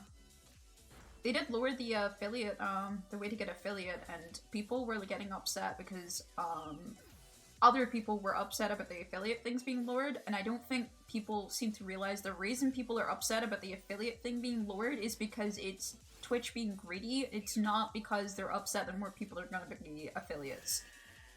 No one is upset to have more people get further on Twitch. It's more the fact of, well, for one, it's even harder to get to partner now. You get affiliate so fucking early, but like a partner is 1,000-year like mile away from where you are right now. Yeah. But then affiliate is now even easier because they just want more people to have ads on their streams and they get money off your your things. I mean, think of how quickly you can get affiliate now. And think to yourself, if that person is going to get to that $50 threshold with only 25 followers and free concurrent viewers, chances are they are not. So Twitch is just getting that money for free. Because it's free concurrent viewers for 4 days, which is very little. But I do think the concurrent videos of, the concurrent viewers of free for 30 days was pretty hard.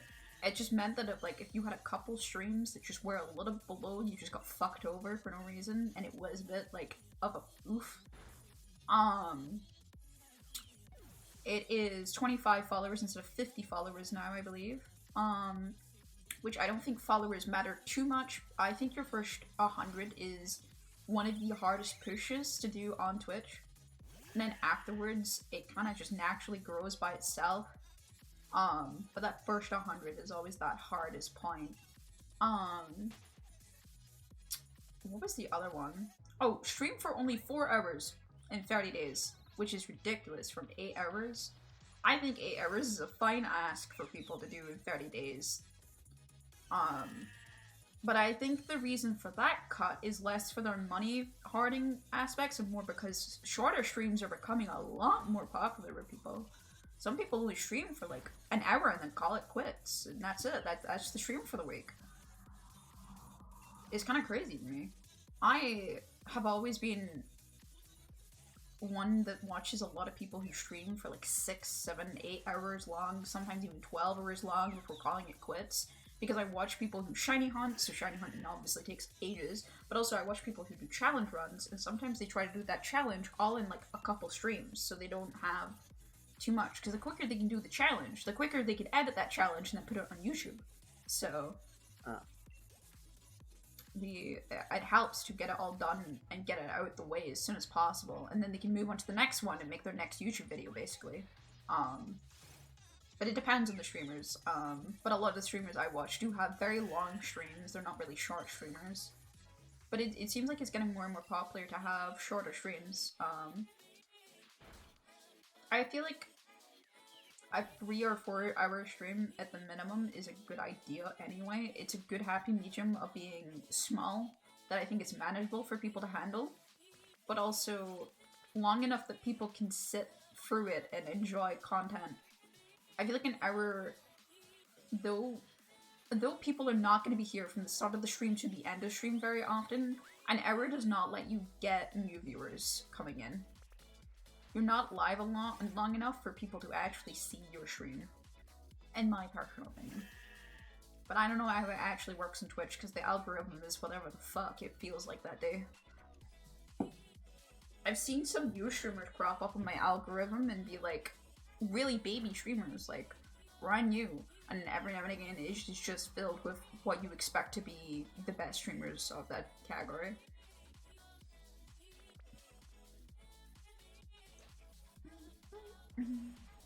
I also think that people forget as well that when raising a community, the people who watch you will be the same people in your community, and will also probably be streamers at this point too. VTubers watch VTubers. That is how VTubers function. It is other VTubers consuming VTubers. There's very little, at least when you're smaller, there's very little people who are actually not VTubers watching VTubers. It is mainly other VTubers checking out other VTubers because they like the model, they understand the, I guess, the normal system that VTubers go under, not that I follow that one. So it's kind of like a checkout of each other and support each other kind of thing, which is fine. But you gotta remember, your community now is another streamer. So that other streamer is not gonna be in your stream when they stream. So it's why I kind of got, I didn't get heated, but I got a little bit upset when I saw that the current CEO of Twitch thinks one of the best things to recommend to new people is collaboration, which I think is incorrect. The best thing you can learn as a streamer is learning to talk to your fucking self, because you're gonna have no chatters. And it's gonna take a long time before you get chatters. A really, really long time. You're gonna have some streams where someone will come in and yap to you for the whole stream, but you're gonna have more streams where you have absolutely no one talk to you. Collaboration does not teach you that skill, and if you don't have that skill, it's not gonna help you. Dead silence kills streams. If you go into a stream, no one's talking for 5 minutes, they're gonna click off instantaneously. There's no point. There's nothing going on. So they're leaving. Unless you are a mute streamer and that's like your whole thing. That's a bit different. There's a niche for that.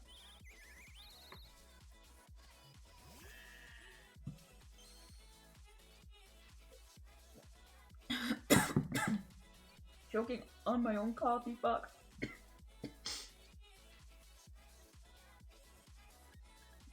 But also there is,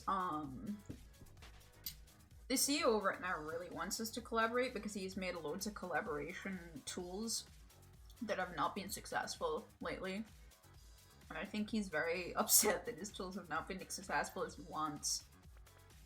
I think the chats connecting together is nice, but it just doesn't work for bigger streamers, and that's why it's not succeeding. Because, one chat's already a fucking pain in the ass as it is. They do not need more than that.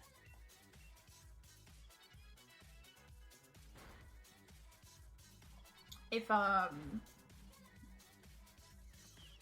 there is too much in a chat, you can't respond to it at all. So collabing with another big streamer is not going to work out for you, and connecting your two chats isn't going to work out. As well as that, when you're a big streamer and you're collabing with someone else, you're probably not looking at chat at all, I'm going to be honest. You don't have time for it, really. You're going to pick up maybe 1 or 2 fun comments, but that's about it. You can't interact with chat on a more than one person stream, especially when your chat is busy. On a slower chat, you might be able to do it, but even that, it's still hard to do. When I'm actually collaborating with another streamer, I usually have to ignore chat. It's too hard to keep up together.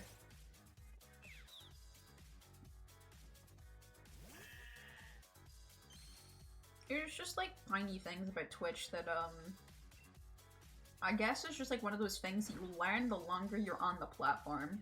And I've now considered an old person on the platform, so it's rest in peace for me. Because I streamed before COVID, and most people on the platform are COVID babies. They all started streaming during COVID because of the lack of anything. But I got a COVID surge, but I didn't really get like too much of COVID at the same time. I got affiliate during COVID, but it wasn't because of COVID. It was because of the new community that I was in on Minecraft. And then I got affiliate for a second time by myself. Speaking of which, my affiliate anniversary is in August, and I should probably start thinking about what I want to do then. Though I think the exact date that I have an affiliate Annie, I actually have a government interview, so that's really fun. I never realized, he just said like we wanted to do an interview later on in August, and I was like, okay.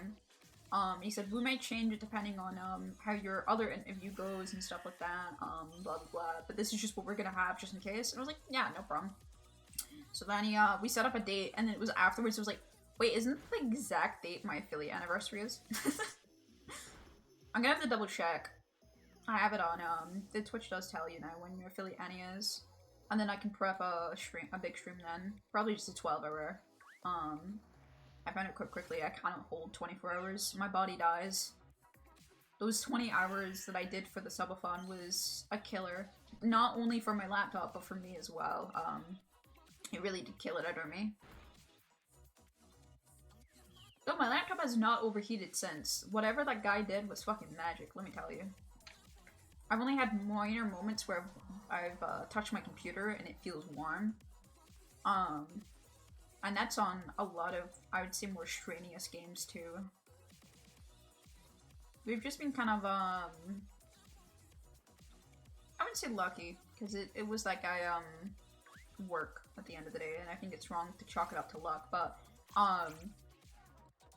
I think the tips and tricks that he taught me as well in terms of just helping my laptop would be a lot more. Though I do need to get a proper laptop stand rather than what I'm using. I've got two, I've got kind of a makeshift stand right now. So, oh my playlist is done. Fuck. Oh god. Oh no.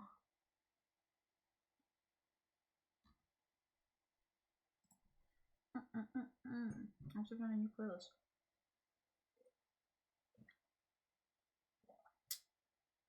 The theme from Bellatrix, but it's in Luigi's Casino's sound font. That's fucking amazing.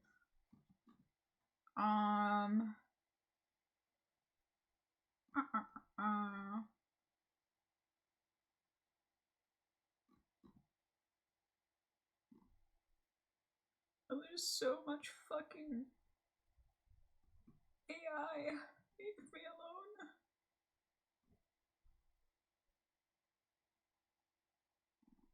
This playlist is 4 years old. Surely it's not AI, surely. Thank you, Sonic. Yeah, I've tried to avoid having remixes a little bit more, unless I actually know the artist. Like the, one of the artists I use a lot was Dan's 1400. I know they Twitch stream their remixes, so I kind of trust them a bit more.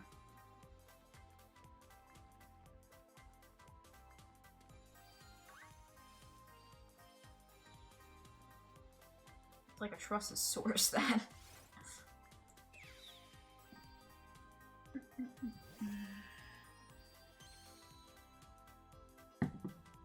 Also means that I'm not getting copyrighted by any means as well, because if it's been on Twitch, I know that I'm safe from the Twitch overlords.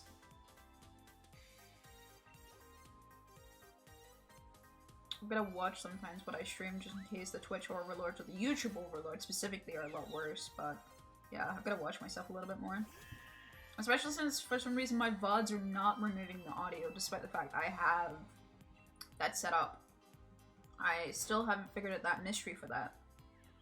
I've looked up online everywhere and it just seems like everyone has the same issue when it comes to auto exporting, but I don't have the space or the time to be able to download every VOD and manually upload it. The auto export is so useful, I can't really not have it.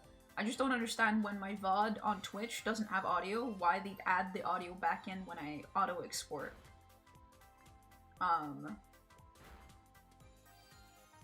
And it's not really an issue I think they're looking to fix because they don't give a fuck about that.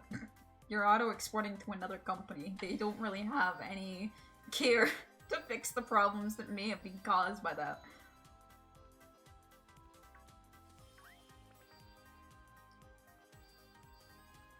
Though a lot of people got their VODs and stuff all deleted now from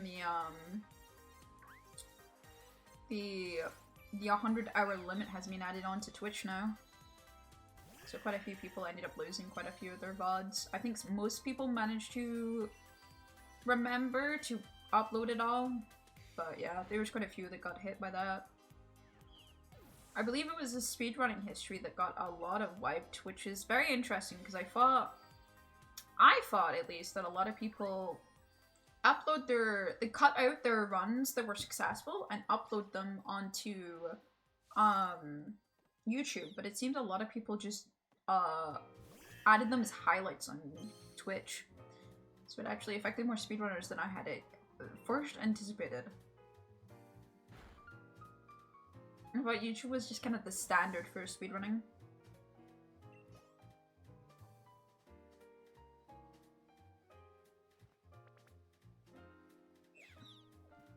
Alright. I forgot that Sonic has a lot of chill music as well, actually. I'm so used to the metal music in Sonic. Because it's what I listen to the most.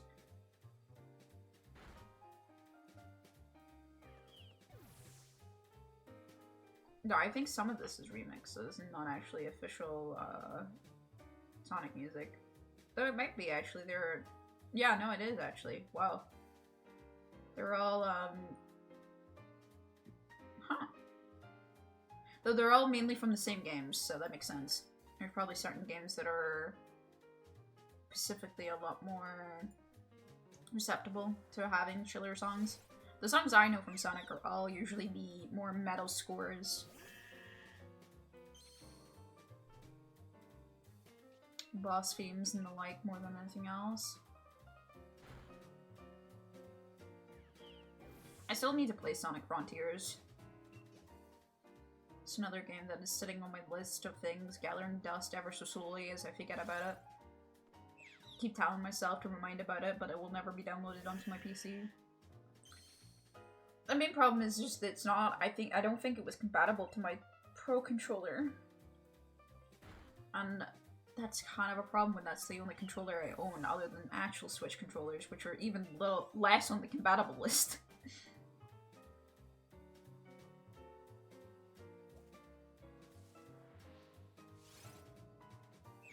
See, more problems the Steam Deck will follow because they have to be compatible with the Steam Deck.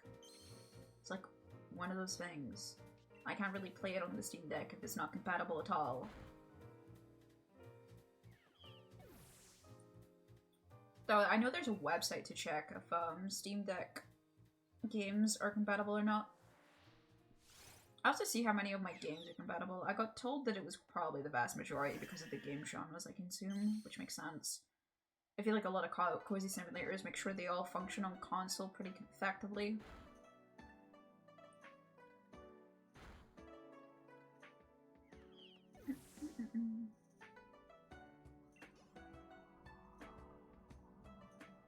I need to try out more of Traveler's Rest. Still sad that it didn't work.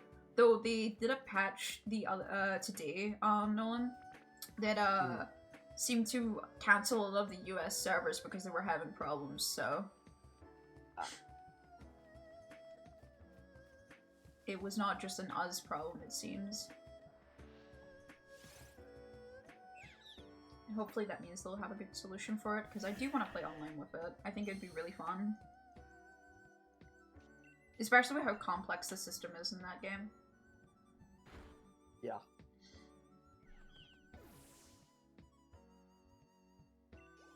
Like, I went to go play, by myself, skipped the tutorial this time just so I could start things out and sort things out. And man, I forgot that, aging beer is not gonna be one day, it's gonna be a couple days. Yeah. So...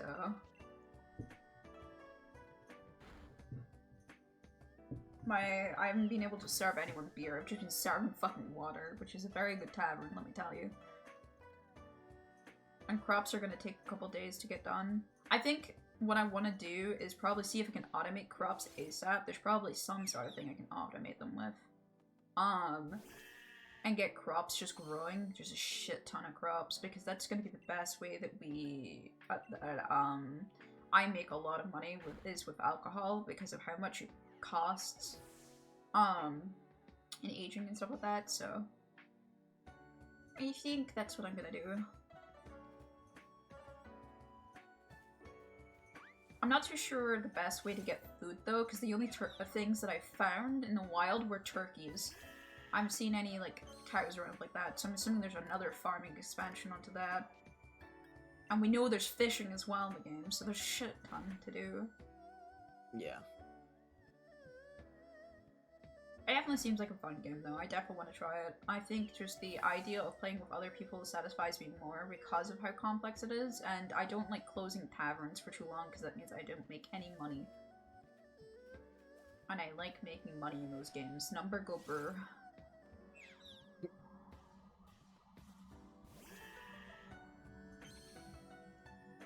This Nickit is very stubborn, and it causes me only pain and sorrow. Nickit, what have I done to you? Other than kill 1,949 of your brethren. Why won't you Don't be- look at those numbers. Don't worry about it. You know what? Never mind. Just don't look at those numbers. It's fine. It's not important, actually. Don't think about it too hard. 1,950 Nickit encountered now. Another 50, and then we'll be at the 2,000 mark. And we're only a little bit off from getting that, another 1,000 will be close to that, hitting, over odds. I hope we get it before we hit over odds for sure, though. I'll be a little bit upset if we're over odds still hunting Nickit. Because we have a lot of fucking hunts to do in this game. This is only the second hunt. But also, with how quick I got the fucking sheep, I won't be surprised if this game decides, oh, you got the sheep in 5, I guess you're gonna have to suffer for the Nickit. My bad.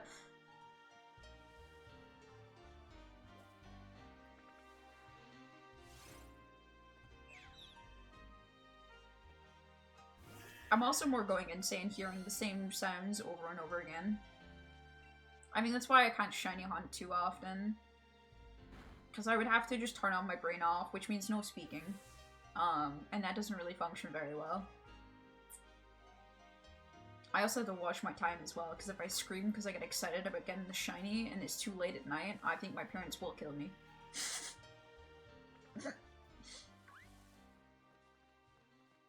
Though I think I have Danganronpa later with DJ, if I remember correctly. Said I could hit him up after midnight and we can play again.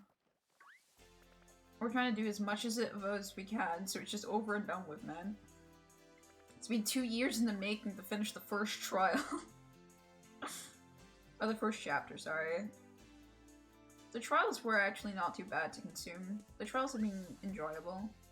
I still think the first trial of V3 was the worst thing I've ever experienced in my life. It is definitely like a 4 out of 10. I don't know why people say that the twist is like really well done. Even after playing it a second time and knowing what the twist is and trying to look for early signs, it still makes very little sense to me. Especially considering the character they built up. It's like the complete opposite of what that character should ever do, and then they make it, oh well, like, it was just a really bad time for them. Yeah, like, it's a bad time for fucking everyone, but no one else managed to fuck up, so, I don't know.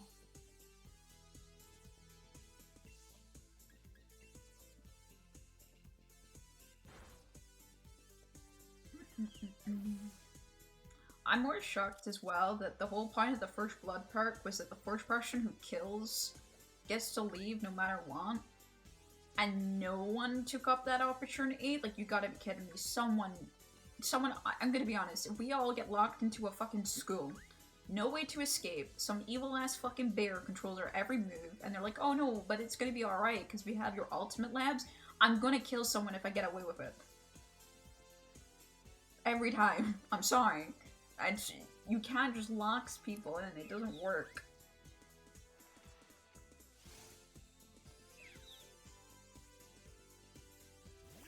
Especially since there's no clash trial, there's no fucking...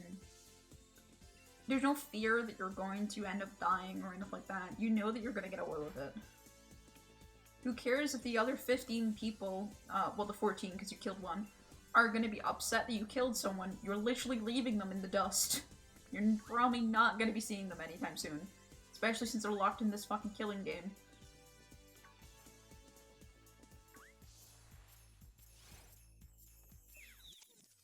The second case was much more fun, though I think my problem was the classic Danganronpa syndrome of I predicted the killer too soon.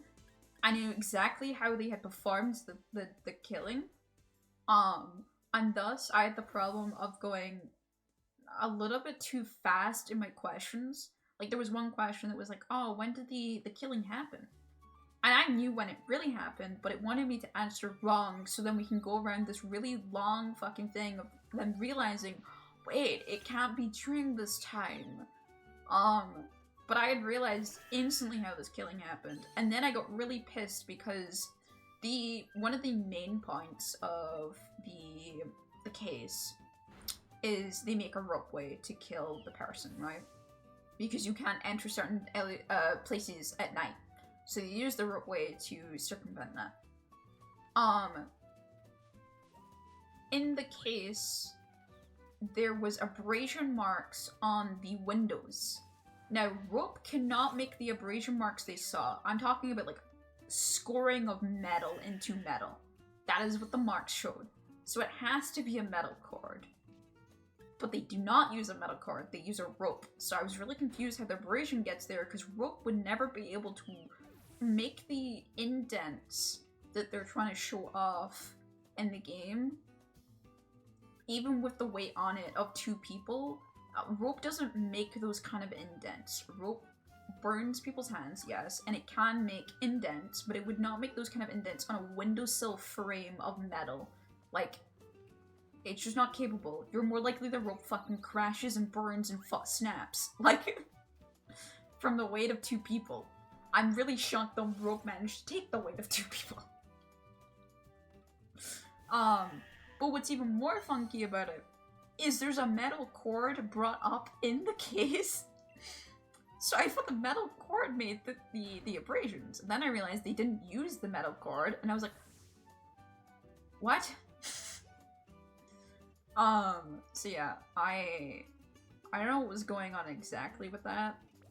I mean, we discussed it afterwards. It didn't make sense to use the metal cord due to where it was located, because they couldn't get into the area because it was nighttime, blah blah blah. But like, I was losing my mind over it because it was such a small, insignificant detail that really pissed me off, because I was like, but rope can't make those dents in a window. It annoys me. Like, this is the one thing about this case that pisses me off to no end. So, yeah. It drew me a little bit insane, but I feel like that's the Danganronpa classic as well. I don't think there's a Danganronpa game that's perfect out there by any means. I mean, the first game is definitely not great, but is always the best just solely because you don't understand the format, and thus is more enjoyable because everything is a surprise and you have no way of predicting anything. Meanwhile, the second case, in the second game, you realize there is a format, and after I would say about the third trial, after you realize there is a format, everything becomes a little bit more predictable, but things still have its heartache until the ending, because the ending fucking sucks in that game. And then I'm now in the third game, I know the format. Nothing comes to a surprise in terms of how the trials are gonna go out, but it has other twists to be done because every character is unique at the end of the day. So it's only down to that makes it interesting. But because I know, for example, Case Free and Danganronpa always has 2 deaths. I know 2 people are gonna die in this case, so I'm not gonna be shocked when I see 2 people die. I know it's gonna happen. It's a Danganronpa classic. So I'm like, that kind of sucks, honestly, that I'm expecting 2 people to die here. I wish that I didn't expect it. Or they shocked me with 3 people dead instead of 2. Like, just something to change it up. I really hope they do that, because the fact that I'm anticipating 2 people to die, kinda sucks. But I haven't even got to find out what the motive is for this killing yet, so once I know the motive, I can probably have more of an educated guess on what I'm thinking is going on. Usually what we do, with me and my friend, we make one guess before anything is revealed. So the second chapter ends, the next chapter starts. I have to guess who the killer is and who I think is gonna die. Then the motive comes out, and then we make another guess. I can either change my guess or I can stick by my guns. And then before the trial happens, so just as they get in the elevator and they have their monologue, I get to have a final guess. And that final guess, we get to see whether or not I am correct or wrong during the trial. And that's how I do it, because obviously sometimes, I mean, you can't just make a gut guess. There's some things that can go that can help with your guess. For example, the motives are obviously directed usually at characters, so you can kind of have a guess if, like, something was kind of forced upon someone. For example, if you know this person has been talking about the whole game about how they love someone, then you're gonna know that, right, if you got a motive about I'm gonna kill the person you love the most, suddenly that person who talked the whole game about how they love someone is probably gonna go and murder someone because they can't imagine a world without that person. That kind of idea. But I think for the most part, it's fine. I think part of Danganronpa that's really fun is figuring out not who done it, but more how did they do it. That's the fun for me. But I managed to predict that very early for Case 2, and then it became a big flop because I was going 5 steps ahead from what the game had. The game wanted me to slowly figure it out, but I had already figured it out from day 1. So it was a bit of a problem.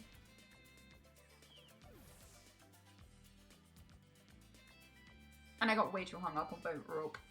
I've used rope too much in Air Cadets. It's a big tool in the army for all sorts of different things. Usually tents and hammocks and stuff like that, but it is a useful item. Rope has always been a useful item. And then I was also in the scouts for a little bit, so obviously we learned how to fucking tie knots and start with that.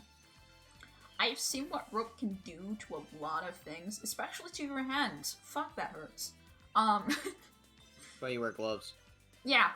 Actually, the whole point of that case was only one person could do it because they're the only person that wears gloves.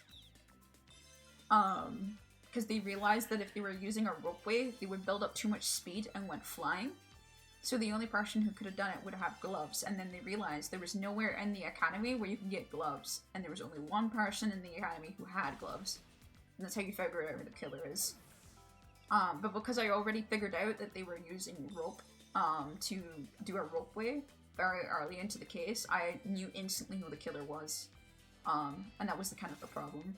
If you figure out that one piece of the crime, you figure out the whole case, basically.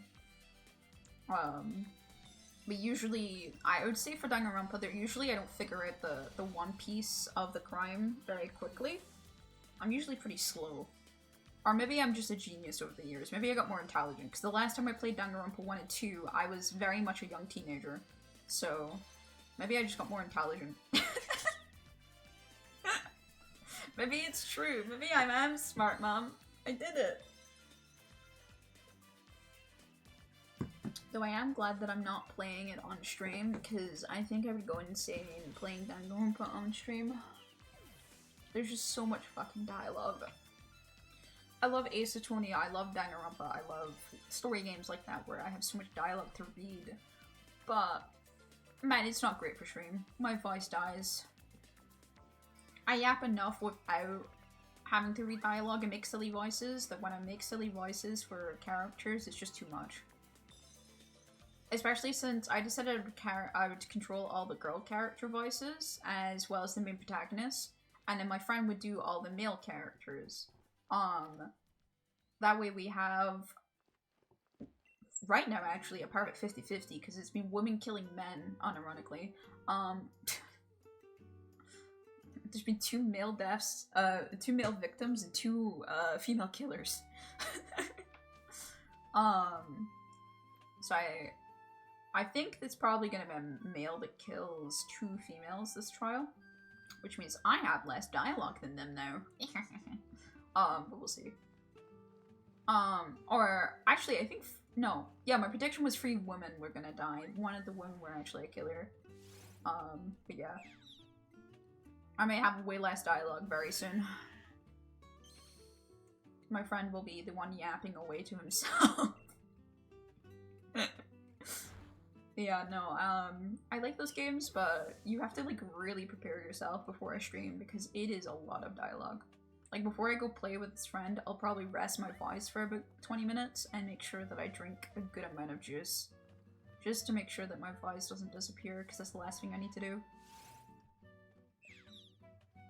Yeah, reminder, this stream is the last stream that I'll be doing for a little bit because I'm going on holiday from the 6th to the 10th. which is in between the Friday and Monday stream schedule. And as such, we will not be live on the Friday or Monday, because I'll be away from my PC, living life outside. But we'll go back on the Saturday, I believe. Yeah, I'll be back on the next Friday, Saturday to stream. Oh shit, yeah, I'm sorry, I'm missing a whole fucking week of streaming, that's right. It was Friday, Saturday, and Monday. Whoop. 3 streams without me. I ran away from this Nickit. Fuck. I wasn't paying attention. I've drifted from my analogs and I keep not paying attention to it. I got lucky, it still spawned. Sometimes when you don't kill, they don't show up. I need much murder so I get more.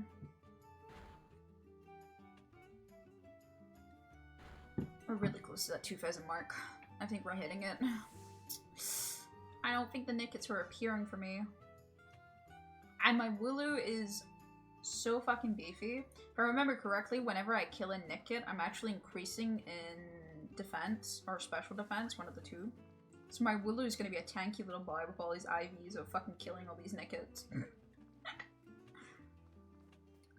And he's nearly level 31 now. This is the only problem with shiny challenges that I have, is that they are not hard in terms of the progression, because one of your shiny Pokemon is going to end up so fucking overpowered from spending the whole time on your team and going through all these shinies and murdering so many Pokemon to get to the point that you are at. My double sleep will be the beefiest boy ever that will just annihilate things. Still don't know what I'm gonna call this Nickit though. We're naming them after D&D spells, Nolan. So we have Sleep the Dubwill, and I'm not too sure what I want to call the Nickit other than I'm thinking a necrotic spell because of his color palette of being very navy and gray. It reminds me of how necrotic damage actually is supposed to look when it hits someone. I think people forget how fucking disgusting and horrific necrotic damage actually is. Like, it is literally peeling away your skin. It is a very agonizing, horrific thing to happen to a person. Like, at least celestial damage is like a fiery sun kind of feeling. It's not as bad as long as you're not necrotic creature, then rest in peace, spoil. But like, my god, like, I can only imagine a normal, like, human being having to suffer, like, necrotic damage, no matter where you hit them. That's scarring tissue. It's gonna suck.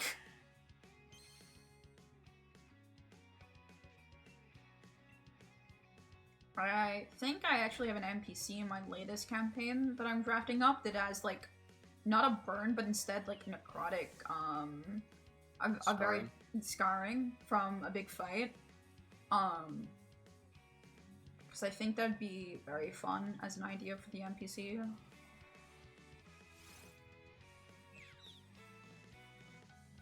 I am very interested in my next campaign. I think I probably will have you, Nolan, and you, Nolan? Yep, I'm duplicating you. You, Ronnie, and Gokis, probably play through it before I play it on a proper stream thing. Because it is a mini campaign. I have most of it written up. I just need to sort out a couple ideas of what I think will deviate from the main plan. Because I have a funny feeling there's certain things that you will do. But yeah, I think the only requirement so far has been that the party must have at least one sorcerer or wizard, one of the two, on the party. As the main part of this campaign is that you learn a certain spell that is unique to the campaign. So, kind of required. It also made me come up with a separate campaign idea, but I don't think I'll expand on that till later, but it probably will also be a mini campaign. I like the idea of running mini campaigns now a lot more than full-on campaigns, because it's just more likely I'm gonna actually fucking finish them. I've run too many campaigns where they get nowhere, not because of anyone's fault, but because people get busy, unfortunately, so they don't have the time to commit to a full campaign. As much as I would love them to. Damn job stealing my friends away from me and making them work so they get money. How could they? A lot of my friends have such conflicting sleep schedules now too. Man. We got 20 more until we hit 2000. I don't know if we're gonna have it. I really want to have it.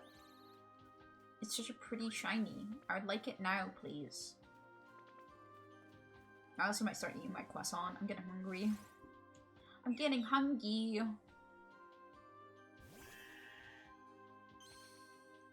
I probably should actually eat something a bit more fulfilling than a croissant before I play Danganronpa, actually, now that I realize, because I'll probably play for about 3 fucking hours without realizing. I think there's ravioli downstairs. Ravioli. Though I probably shouldn't eat the ravioli. It's one of the few things my sister can eat with her braces on. I probably will end up with chicken pasta or noodles, seriously. God damn it. Damn sister with her damn braces, unable to eat half of the food she used to eat. My mom was talking about when we went to the orthodontist, how they were just sitting there listing off all the foods that she couldn't eat, but instead of saying, like, generalizations of, like, hey, you can't eat sticky food because they'll get stuck inside your braces, and in the same vein, you can't have this kind of food or whatever, they instead literally went down a fucking list of, like, different foods. And my sister just sat there and was like, so I just can't eat anything? I have to starve? So I journalized it for my sister so it'd be a little bit easier. Because she was going on, like, you can't eat chicken, you can't eat bubblegum, you can't eat chewing gum. Yeah. She said she can't eat chicken. I think she meant the crispy chicken, specifically. Like, I was trying to explain to my sister, you can't eat really hard foods because your braces are just running you in. So they'll hurt when you eat hard foods. Later on, you won't have a problem with it. Right now, though, your teeth are going to be really sensitive, so hard foods are going to really hard to eat. After the next week or so, you won't feel them, and if anything, when you get them removed, you'll feel really weird without them. So I told her that, but yeah, she just kept talking about a bunch of sticky food, a bunch of stuff that would get stuck in their teeth and stuff like that, and saying she can't eat it. At one point, she mentioned peas for some reason. I've never once had a problem with eating peas. I don't know what the fuck she's on about.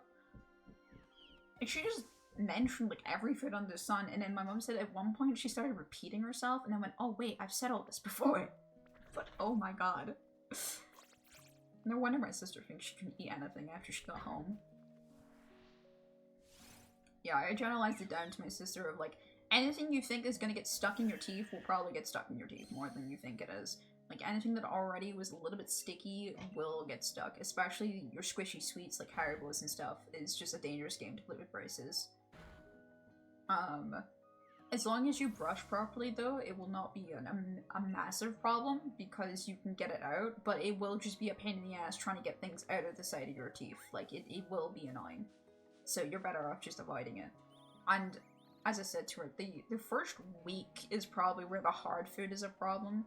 Afterwards, I never had a problem with it, though.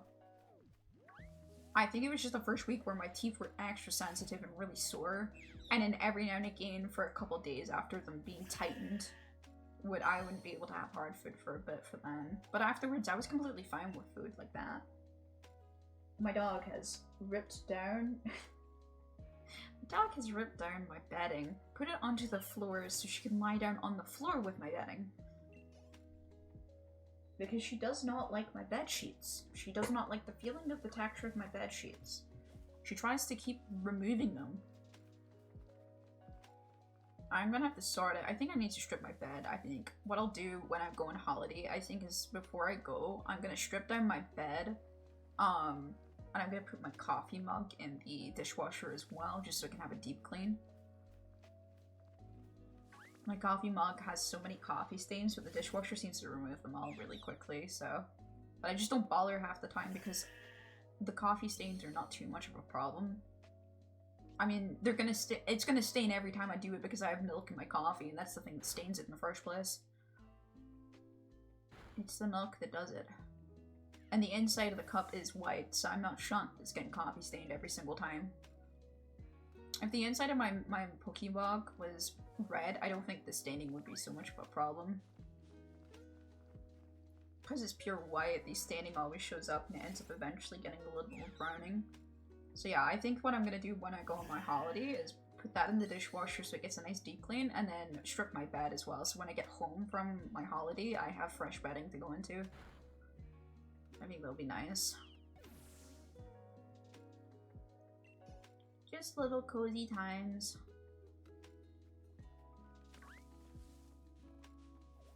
I mean, we're getting to the last bits of the Nickits, man. I can't believe it. You really do hate me. Maybe killing older brother was the problem. And now they're not spawning. Fuck. I put them extinct. Thank you. 1,989 Nickit. God damn. It was pretty fast near the start. It seems to have slowed down. I don't know why I'm getting really bad luck at getting Nickits to spawn. It seems to have slowed down a little bit in terms of Nickit spawn rate. Which is always a pain, but I'll live. I think I will hit level 31 on my Wooloo before we find this Nickit too, which is kind of crazy. Because I found this Wooloo at level 2, I think? So it's leveled up a lot from just level 7 max Nickits. It also is better if I get the shiny, by the way, from the Aura Pokemon in general, because usually it has, I think it's 3 perfect IVs. And it has the max health, what's it called? The max level you can get, and sometimes even a baby egg move, that I wouldn't be able to normally teach it. But again, I'm over odds for the Aura Pokemon. I've definitely ran into 240 now, and I've still not got my shiny, so that's kind of crazy. But that's how the odds go. They're only odds. They're not reality. Doesn't mean I'm guaranteed at that point to get the shiny, so. With only a few more to get 2,000 as well, it's looking like we're gonna be shiny hunting some more later on once I get back from my holiday. Rest in peace. Though I probably will come back and instantly play Fantasy Life again, just because I've had a break between it. Makes me feel a little bit better that it's not every single stream has been Fantasy Life the last couple of weeks. I have been enjoying Fantasy Life a lot, and I think the game was a lot better than my expectations, which is good. Though I do have to read into that embargo again and make sure that I understand it before I stream, because we're getting closer to the end in the story. And I want to make sure that I don't break any embargoes, because then my VOD will get into trouble. I would rather not. I like having all my VODs uploaded. It's very nice to have them all there for everyone to see. It's like little pieces of memories. Especially since we were talking about in TBDSMP Discord actually about Season 1 of TBDSMP was in 2022. It's been a while now. And there's so many people that have joined the server now that I've only been here for Season 3 or Season 4, which is the current season. So they actually weren't there for the original. So me still having those original VODs here and there, like I still have some of them somewhere on my computer. I have to go find them and upload them at least unlisted so people have them archived. I love keeping archived pieces of media.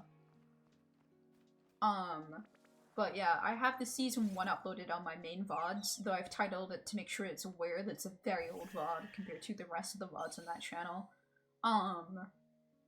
But the mic quality always kills me. I can't watch myself again when I had my old headset mic. I really don't understand how people understood me or even hung out with me when my headset mic was so bad, man. It was so bad. You could hear everything I did, every breath I took. It was horrific. That's another Aramon that's not a shiny. That's fucking ridiculous, man. But yeah, like, I can't believe how many people listened to me when I had that really shitty headset mic. Because, man, it hurts my ears now.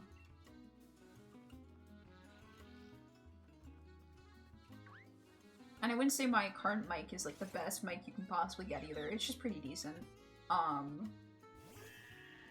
It's good enough. You can actually hear my voice as it's supposed to. I feel like with my headset mic, you don't hear my voice properly.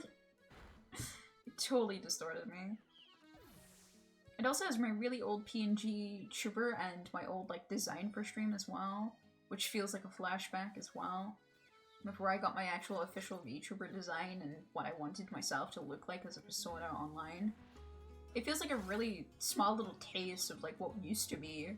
It's very funny.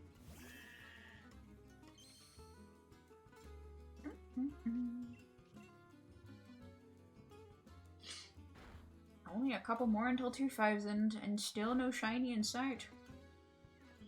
This is tragic. I have to make more content? Oh, the horrors!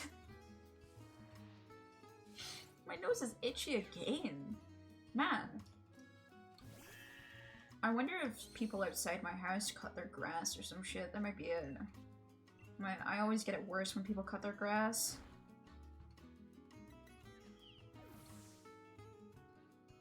It's always bad in my area because there's so many farms nearby too, so the hay fever has plenty of places to be. 1999.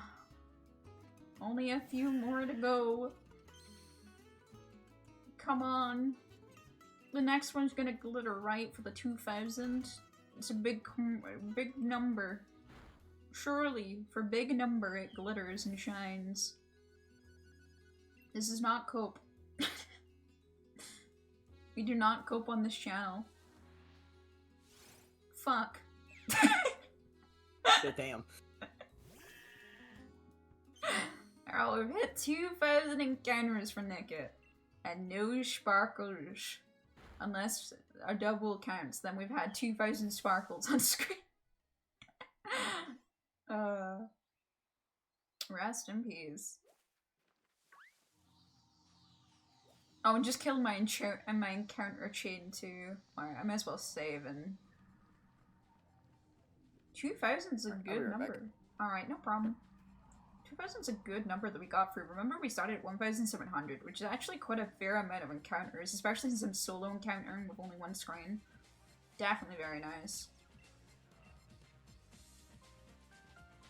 I've only got one copy and one switch, so I can only solo encounter, unfortunately. I can't do multiple encounters, unfortunately. Sucks. Let me save my progress. And I think we'll end the stream there for today. Me gamers, my little guys. So let me take down my controller and move to my just chatting screen. Thank you for coming out to me. It was very nice to see you all, and very nice to hang out with you all. Let me see if there's anyone we can raid today. Once I put my controllers away. As there might be some people and some friends that you can say hello to. Let's see.